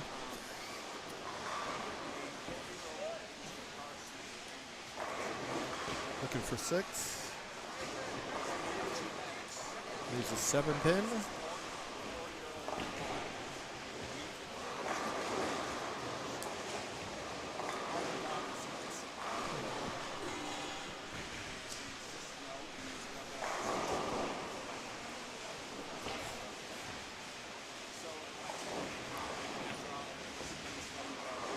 Takes care of the spare.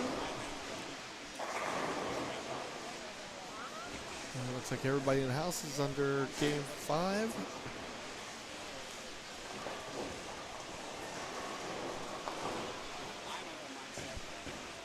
I'll be back.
Game 5.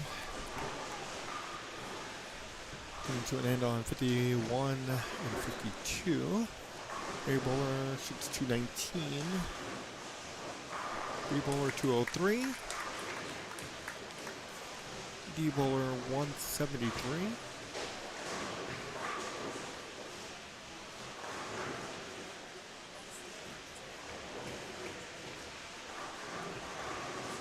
Spare there on 51. 2 strikes on his fill, put him at 163.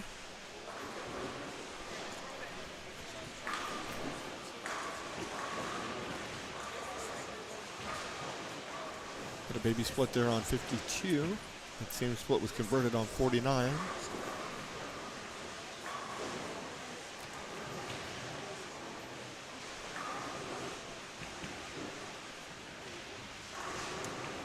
Strike there, 163 for our B bowler. I'm sorry, our E bowler. C bowler finishes at 201.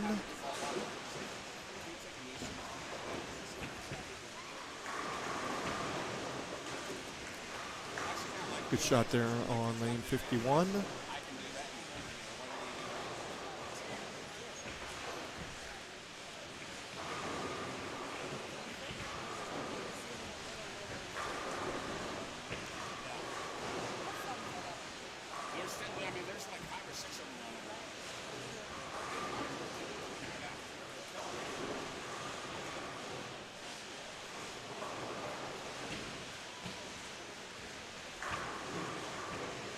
Shot there on 51, gives him a double in the 10th.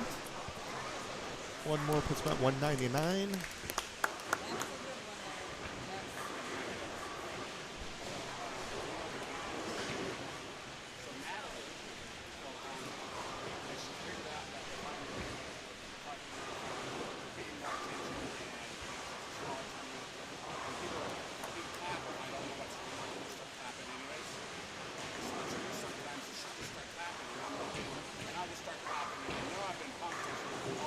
Does do that, so 199 for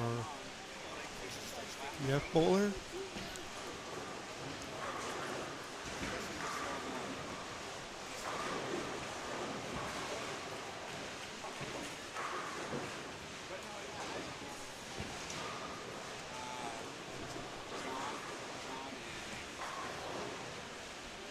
'53 and 54, each frame.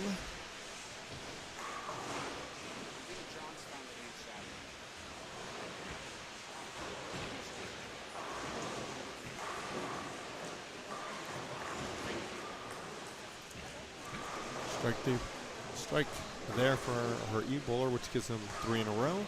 Start off with an open spare strike, spare turkey.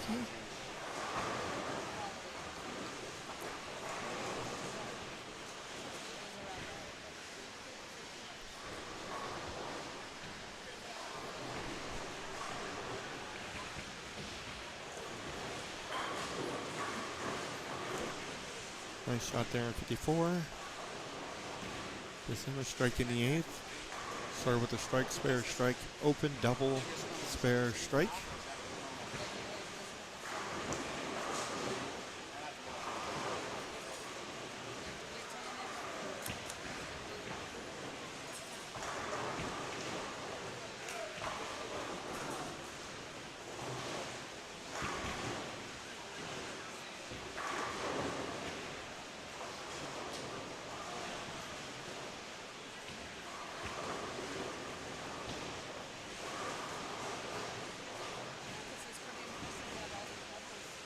Now we have a pair of E counts on 53 and 54.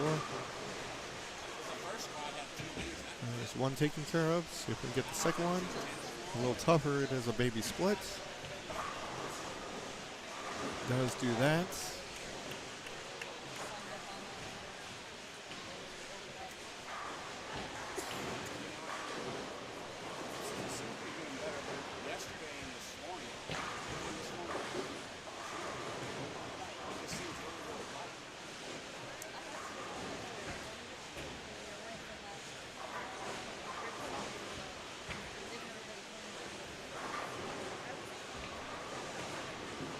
Comes in light on 54, leaves 2, 4, 8, 10.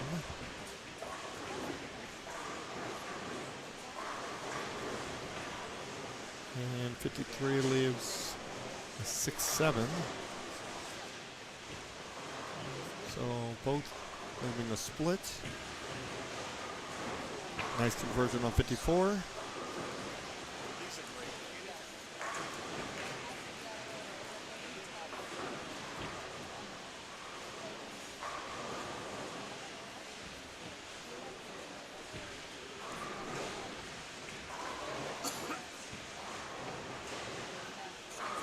Heading into the ninth on 53 and 54.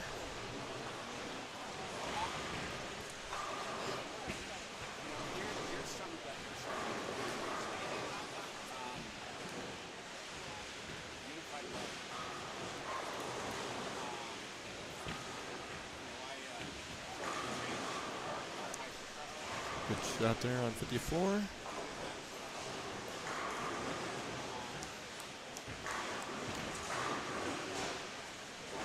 As well on 53.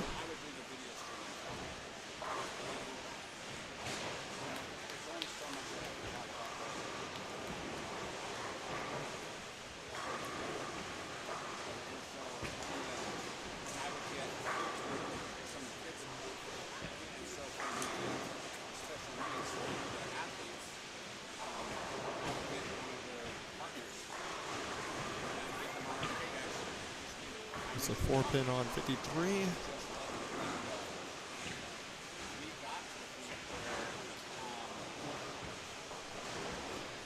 And a 4-7 on 54.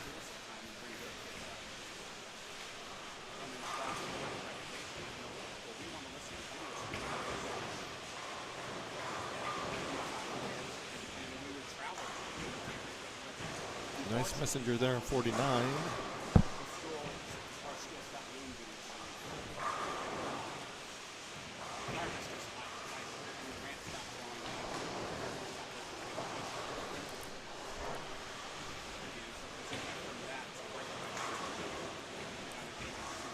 An 8-pin on 50. See that one pretty good. Only to leave an 8-pin.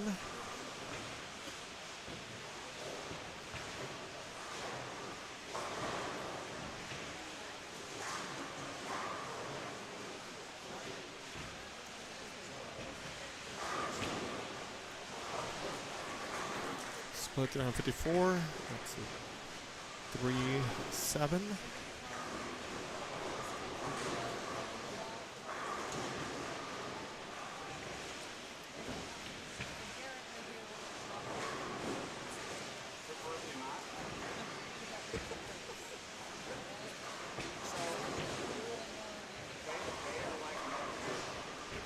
Going for it. Gets one. He's got to open in the ninth. He's got 183 going into the 10th.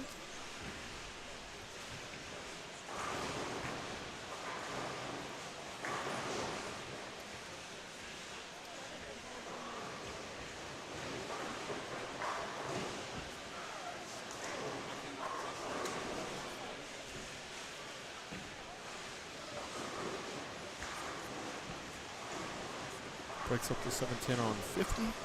Leaves just a 7-pin.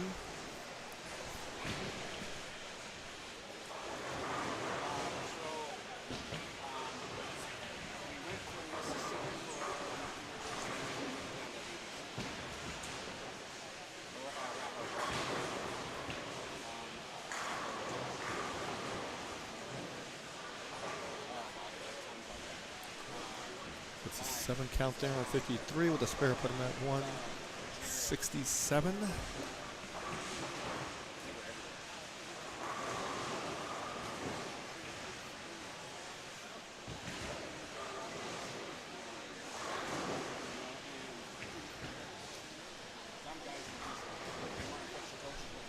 Gets one there, so 165.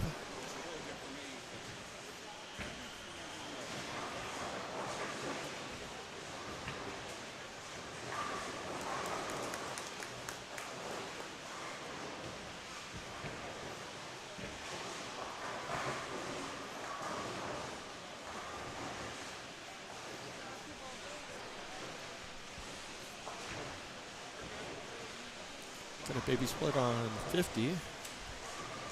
310.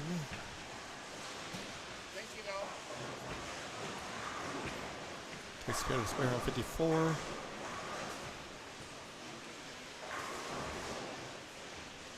Another baby split. It's on 53.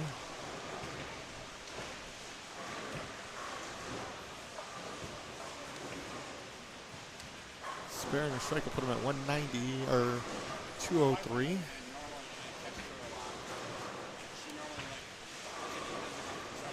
$54, looking for 3 in a row, does get that. So first one in an attempt gives him 3 in a row. So 197 for the strike in the 8th, 9th, and 10th. If you got raffle tickets, go ahead and get them out. Is that the one that you have to subscribe to? Good shot there on 50. And there's raffle ticket time. See who's winning. Spiffy new raffle roller. Yeah.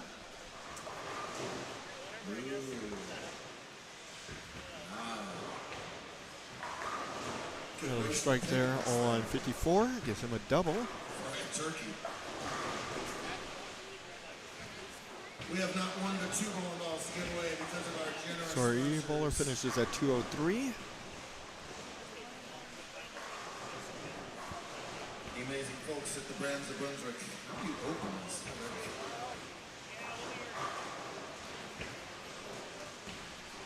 No peeking. So lane 54. Professional ticket drawer here. Your A-bowler. Strike here, put him at 227. Does get that. For the 3rd straight time, we have a red ticket for the winning ball. Number for the ball. The last 4 digits are as follows. 6. He's still alive.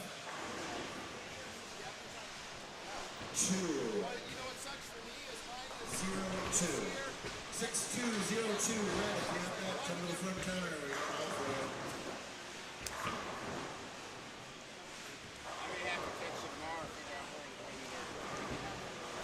Strike there for the B-bowler on 54.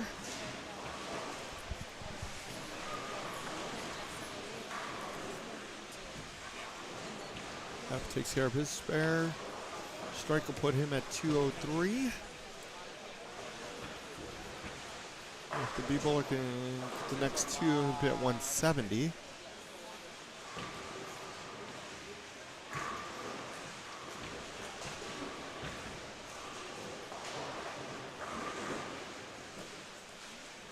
So 9 counts.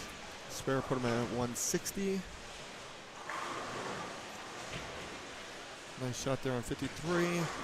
So 203 there.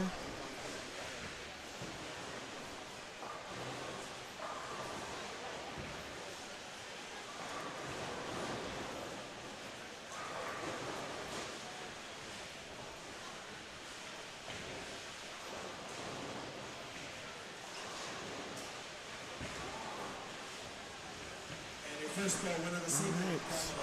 Spare there. So 160 for our B-bowler. New helper to throw the 2nd ticket, so let's get out here.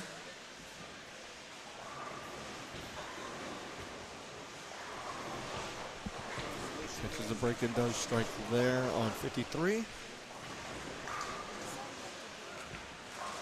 is our new ticket puller. What's your name? I knew that. All right. No peeking. Dig around. Dig around. Split there on 54, 210. That wasn't much of a swirl.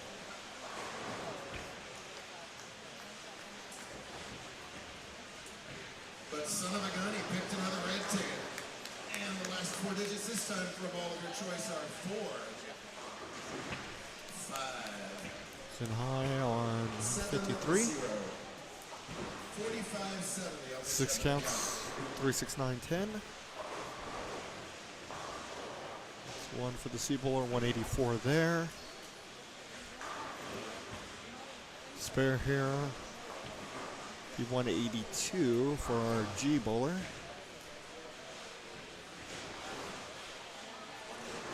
He gets 3, so 181. Come on down. Ta-da, ta-da, ta-da, ta-da. So our 49 and 50 finishing up.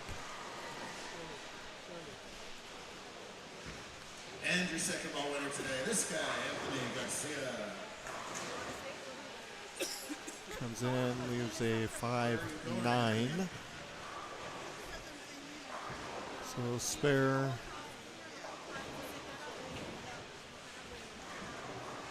Put him at 215 and strike 225. Hey, thanks very, very much to all the boys and parents that got these tickets. Team Villegas for selling and chopping, and her team as well. We still have 8 more bowling balls to get out this weekend, 2 every remaining single squad. Good spare there. Doubles bowlers, when you're done game 3, check your math and turn in your scorecard. Singles bowlers, once you're done game 6, do the same thing. Anything that's not updated will get updated once you guys are all done. If you're bowling tomorrow, it's 9 a.m. Well, right there on 51. They're starting game 6. Even the microphone couldn't believe it. Come early and avoid the lines. Strike there on 50. Puts him at 225. One more for 49. Put him at 279.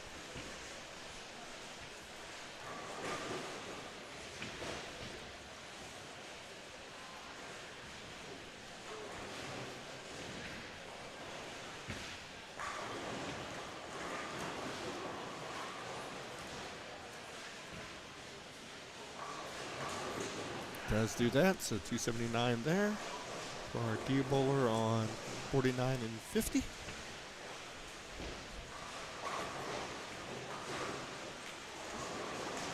$2.8 on 50.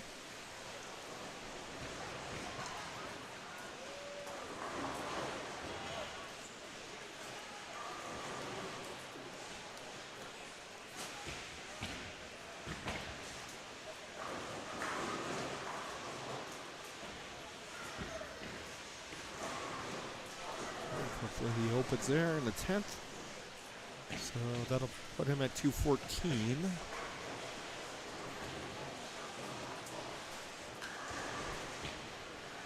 That matters to me.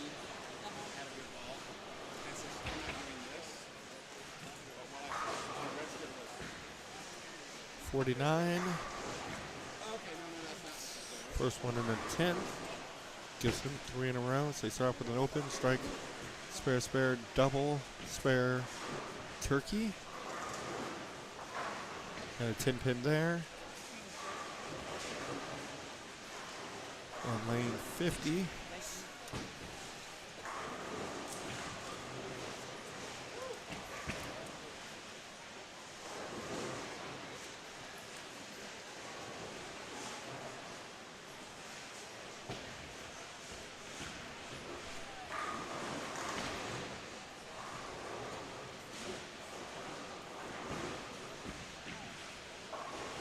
Takes care of the spare there on 50. So if he fills, he'll be at 245.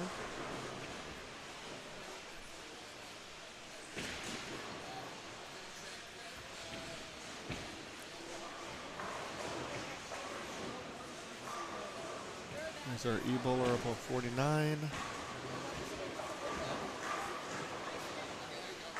So strike there to 27 for him.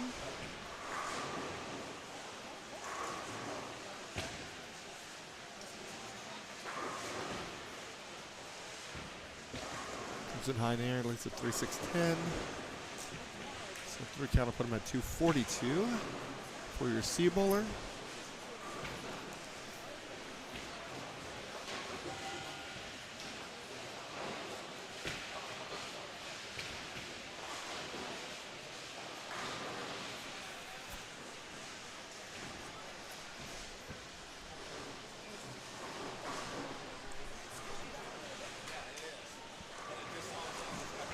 $49.50 finishing up game 5. Several pairs have already begun game 6. Good shot there, gives him the first one in the 10th.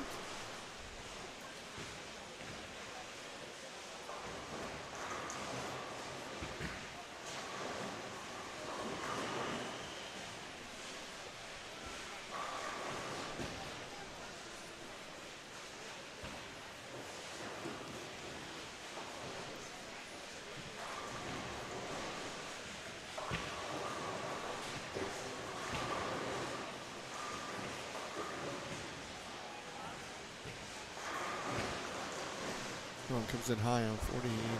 There's a 3-6. Spare put him at 235.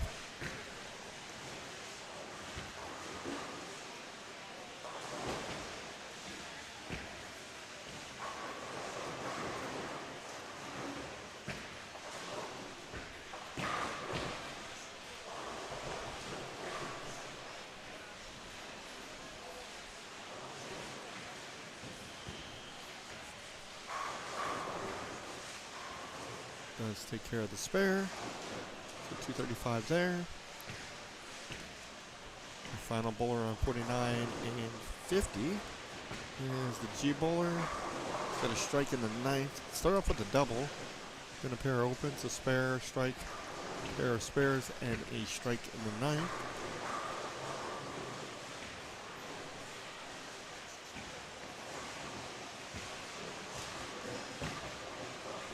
Crosses over, comes in a little high, does strike level. Gets all of them to go.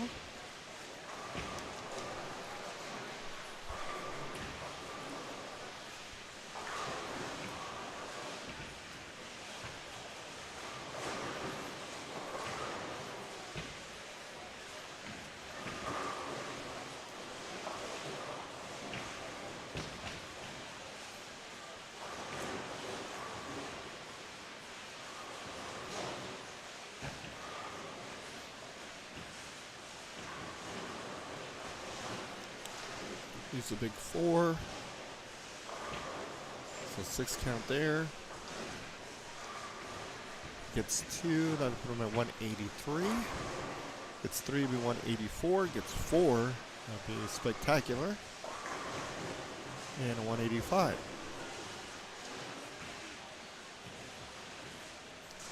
Unfortunately doesn't get any, so he stays at 181. And that is game 5. Game 6 is underway for most people. There's maybe 2 pair that are still in game 5. But game 6 coming your way.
All right, game 6. Finishing up about halfway through. With a little further along on 51, 52, and 53, 54.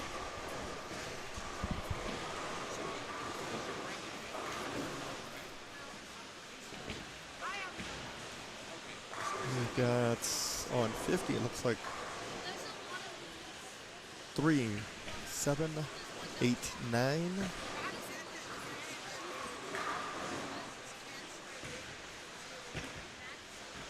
Greek church without the floor.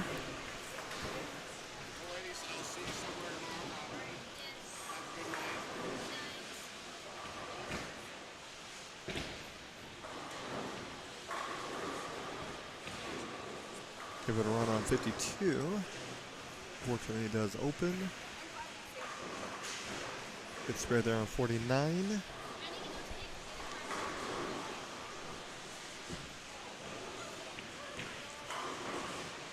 Comes in high there on 51. Baby split.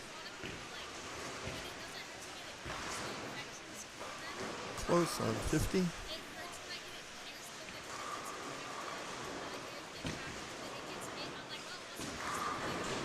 Comes in high on 52, leaves just a 3-pin.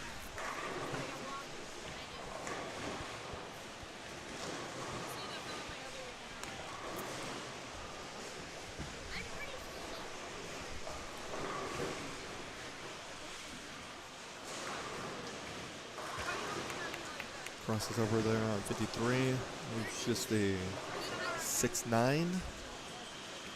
It's a strike on 50.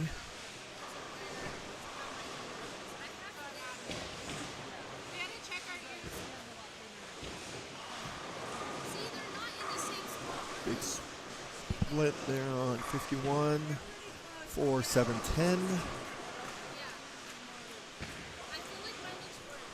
Again, this is game 6. This is the second squad of 6 qualifying squads. There's 2 more tomorrow, then 2 more the day after. And we'll get to our semis. So we'll take the top 40% in the open scratch division, top 40% in the handicap division, and top 50% of the girls division. It moves on to the semis. After our semis, we'll whittle it down to the top 8 in the open division, top 8 in the handicap division, and top 6 in the girls scratch division.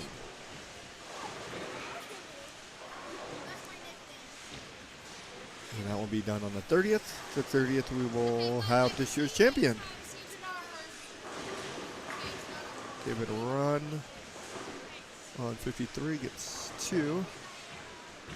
So our D-bowler, spare, open, 4-bagger, open.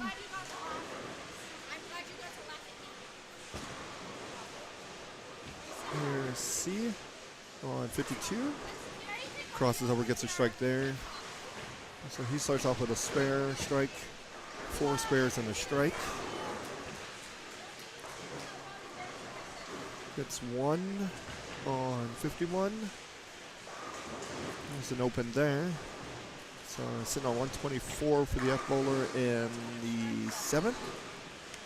Oh yeah, there's a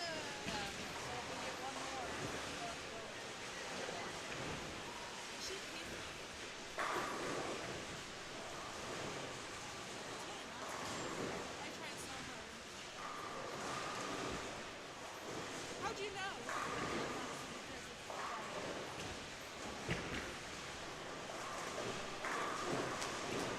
I even tried pushing her out of the way. Almost got it on 51. Leaves just a 4-pin. I'm sorry, a 6-pin. Thinking left-handed. 6-pin there on 51. Spare on 52.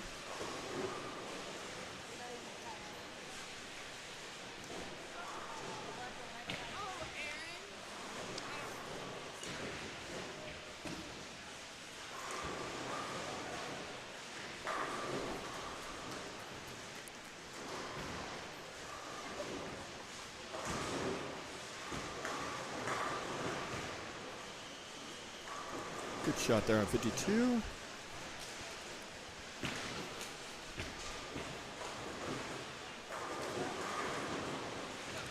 Got a great Churchill on 53.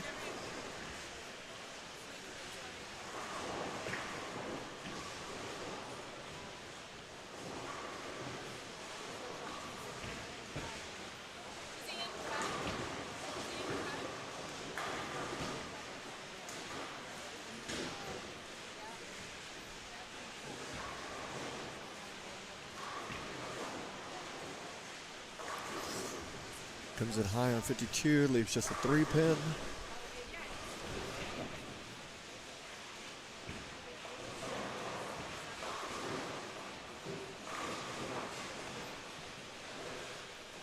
It's 2, so we'll get an open in the 8th. She's got 136 with 2 frames to go.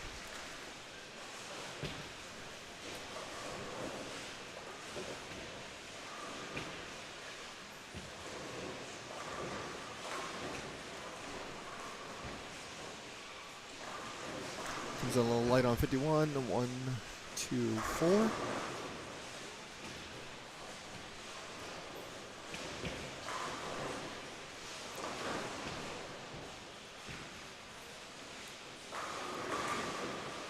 Good shot there on 53.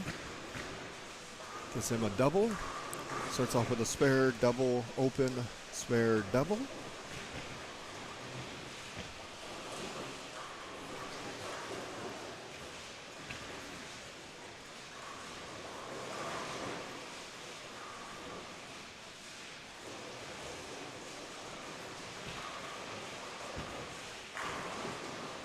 Nice strike there on 53.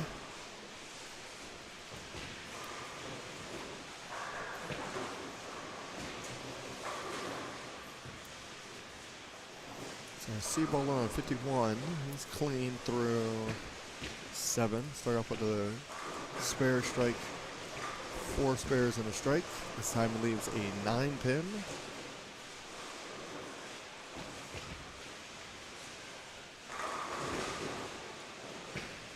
Want to make that a 3-pin. Good shot there on 52. Bounces back after that open, strikes in the 9th.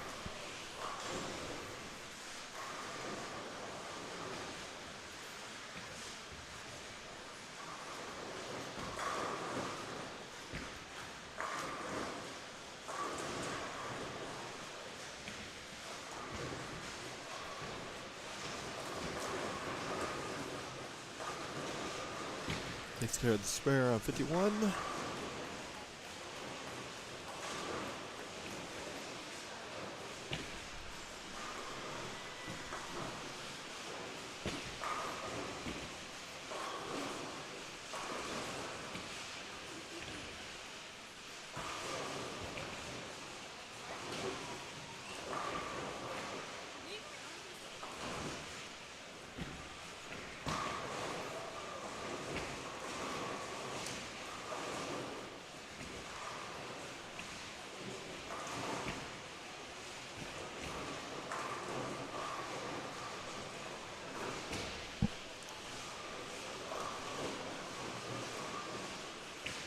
And open for our B bowler. So D up in the 9th. It's going to be short, 1, 2, 4, 7. Big split there on 53, 4, 6, 10. And a 2, 8 on 50.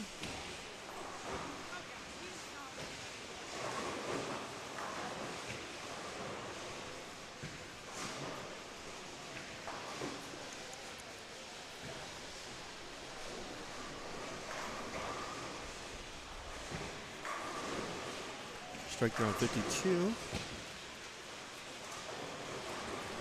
Let's take care of the double wood on 50.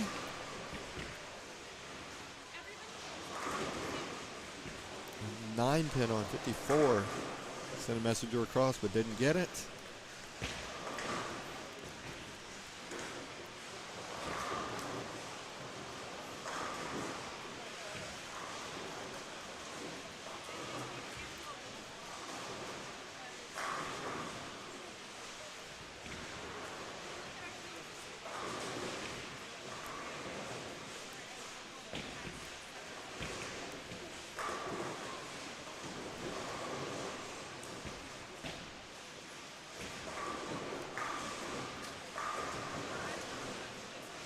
Strike there on 53.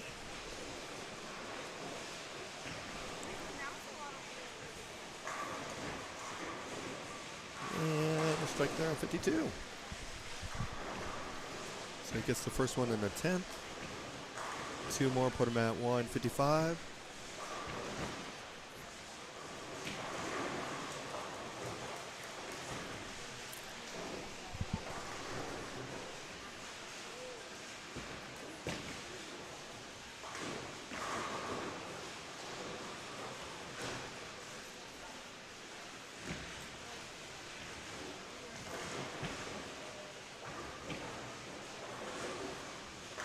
Good shot there on 51.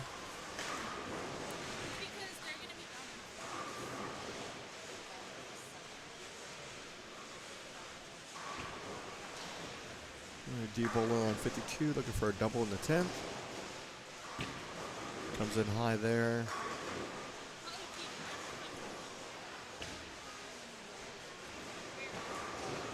He's gonna have to respot that.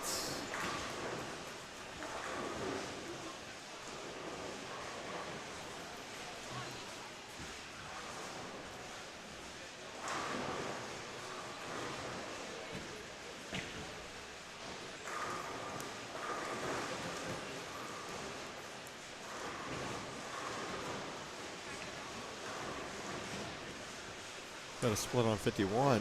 It's a 5-7.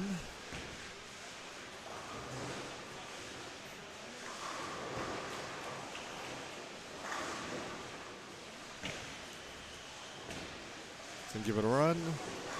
Can't get the hook, so you open there in the 9th.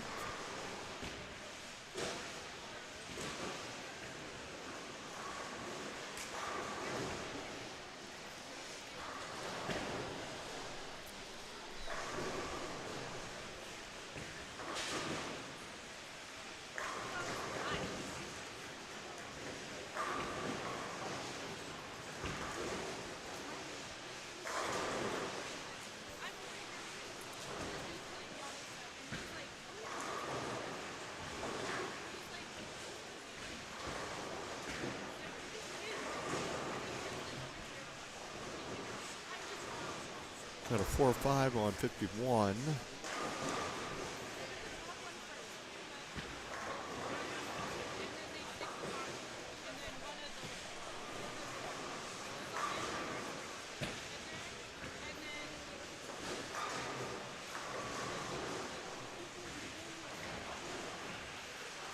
So he gets one, finishes at 144. Good shot there on 50.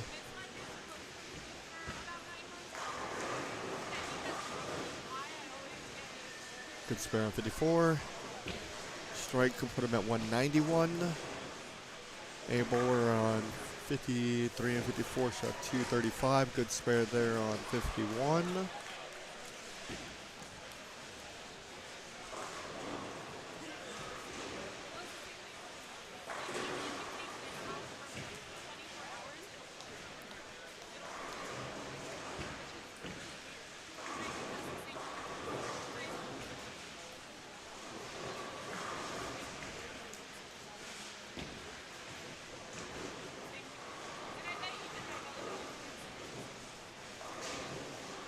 B bowler on 53. Looking for a second one in the 10th. Does do that. One more, put him at 222.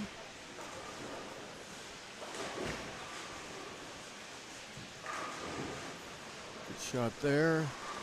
On 54. Is a strike. Two more, put him at 191.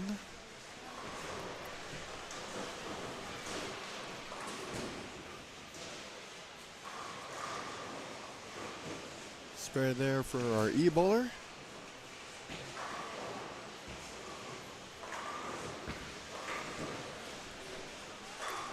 Strike for the B-bowler at 53, 222 for him. Another strike on 54. There's 191. One more puts him at 201.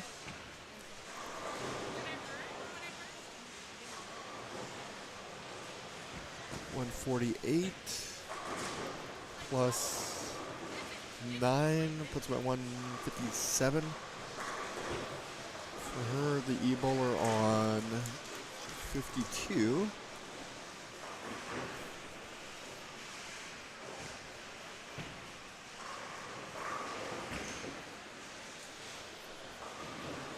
Comes in a little light there on 54.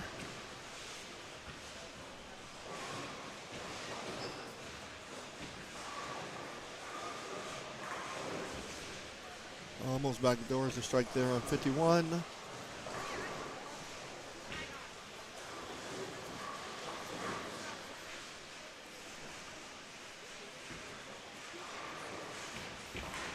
Let's take care of the spare there on 53.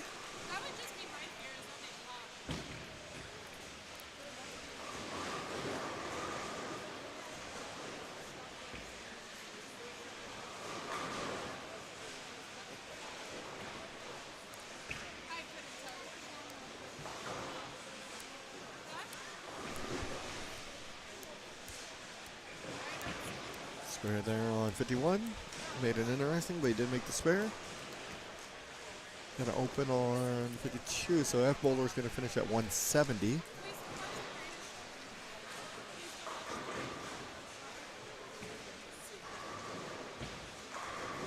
Eight count for our C bowler on 53, 159 for him.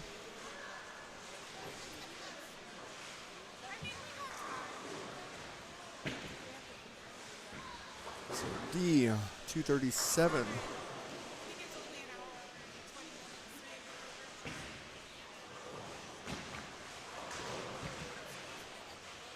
Crossover there, leaves a 10 pin.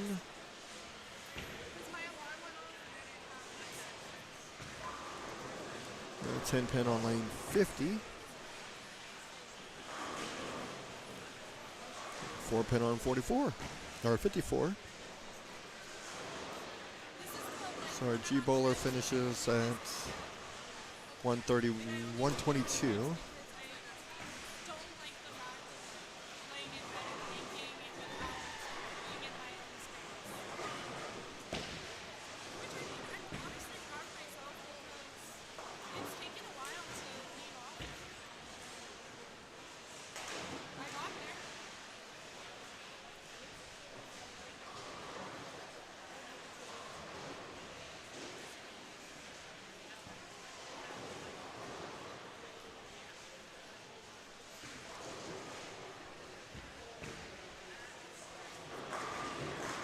Shot there on 49.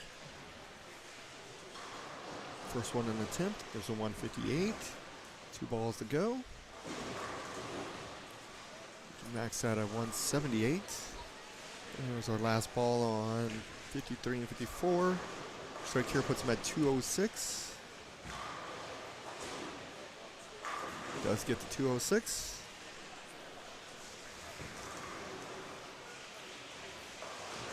Comes in a little high on 49, moves a 6 pin.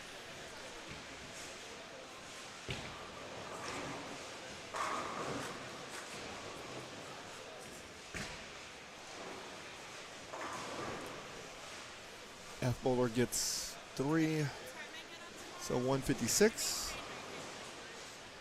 Spare there for our B bowler. We just have C remaining. So B ends up with 168.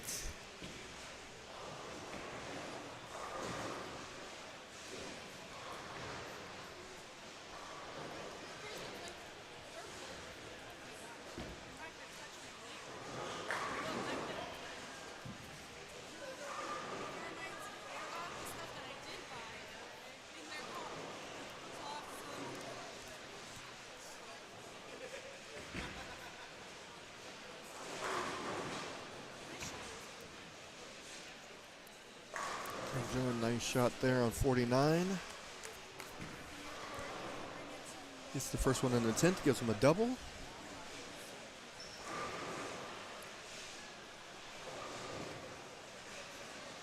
Two more, and I believe we can get the 201.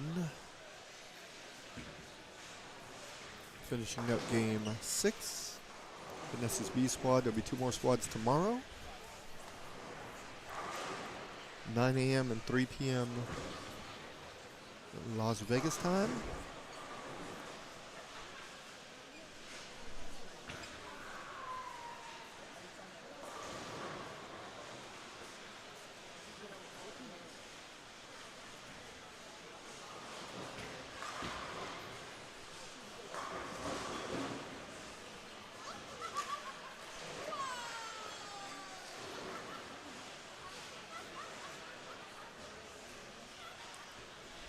So C bowler 49. 9 counts there, so he's at 189. Spare puts him at 190.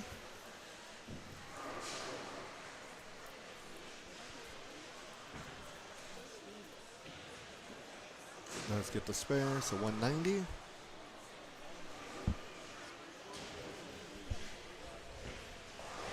So everyone on our featured pair is done. Looking across the house, we still got a couple more lanes left. See if there's any big scores going anywhere.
All right, game 6 again is completed for the most part across the house. There's a couple of balls left to go down the lanes.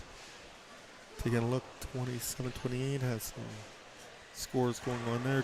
221, 155, 237, 250 or 260 down there.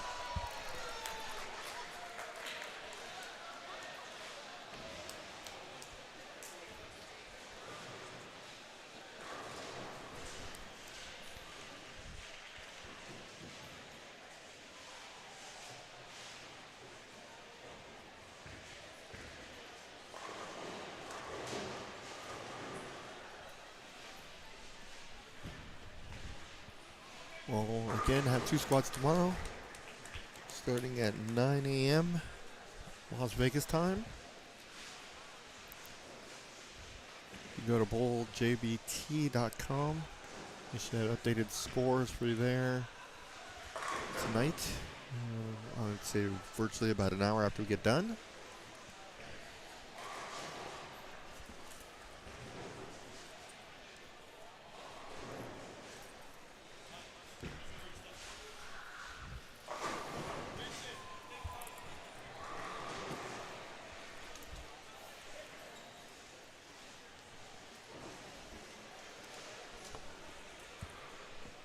Thanks everybody for watching today.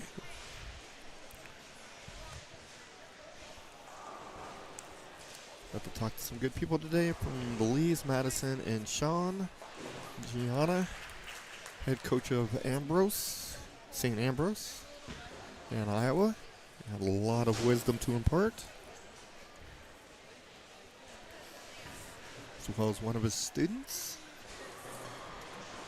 was in third place after Squad 1, or the A squad.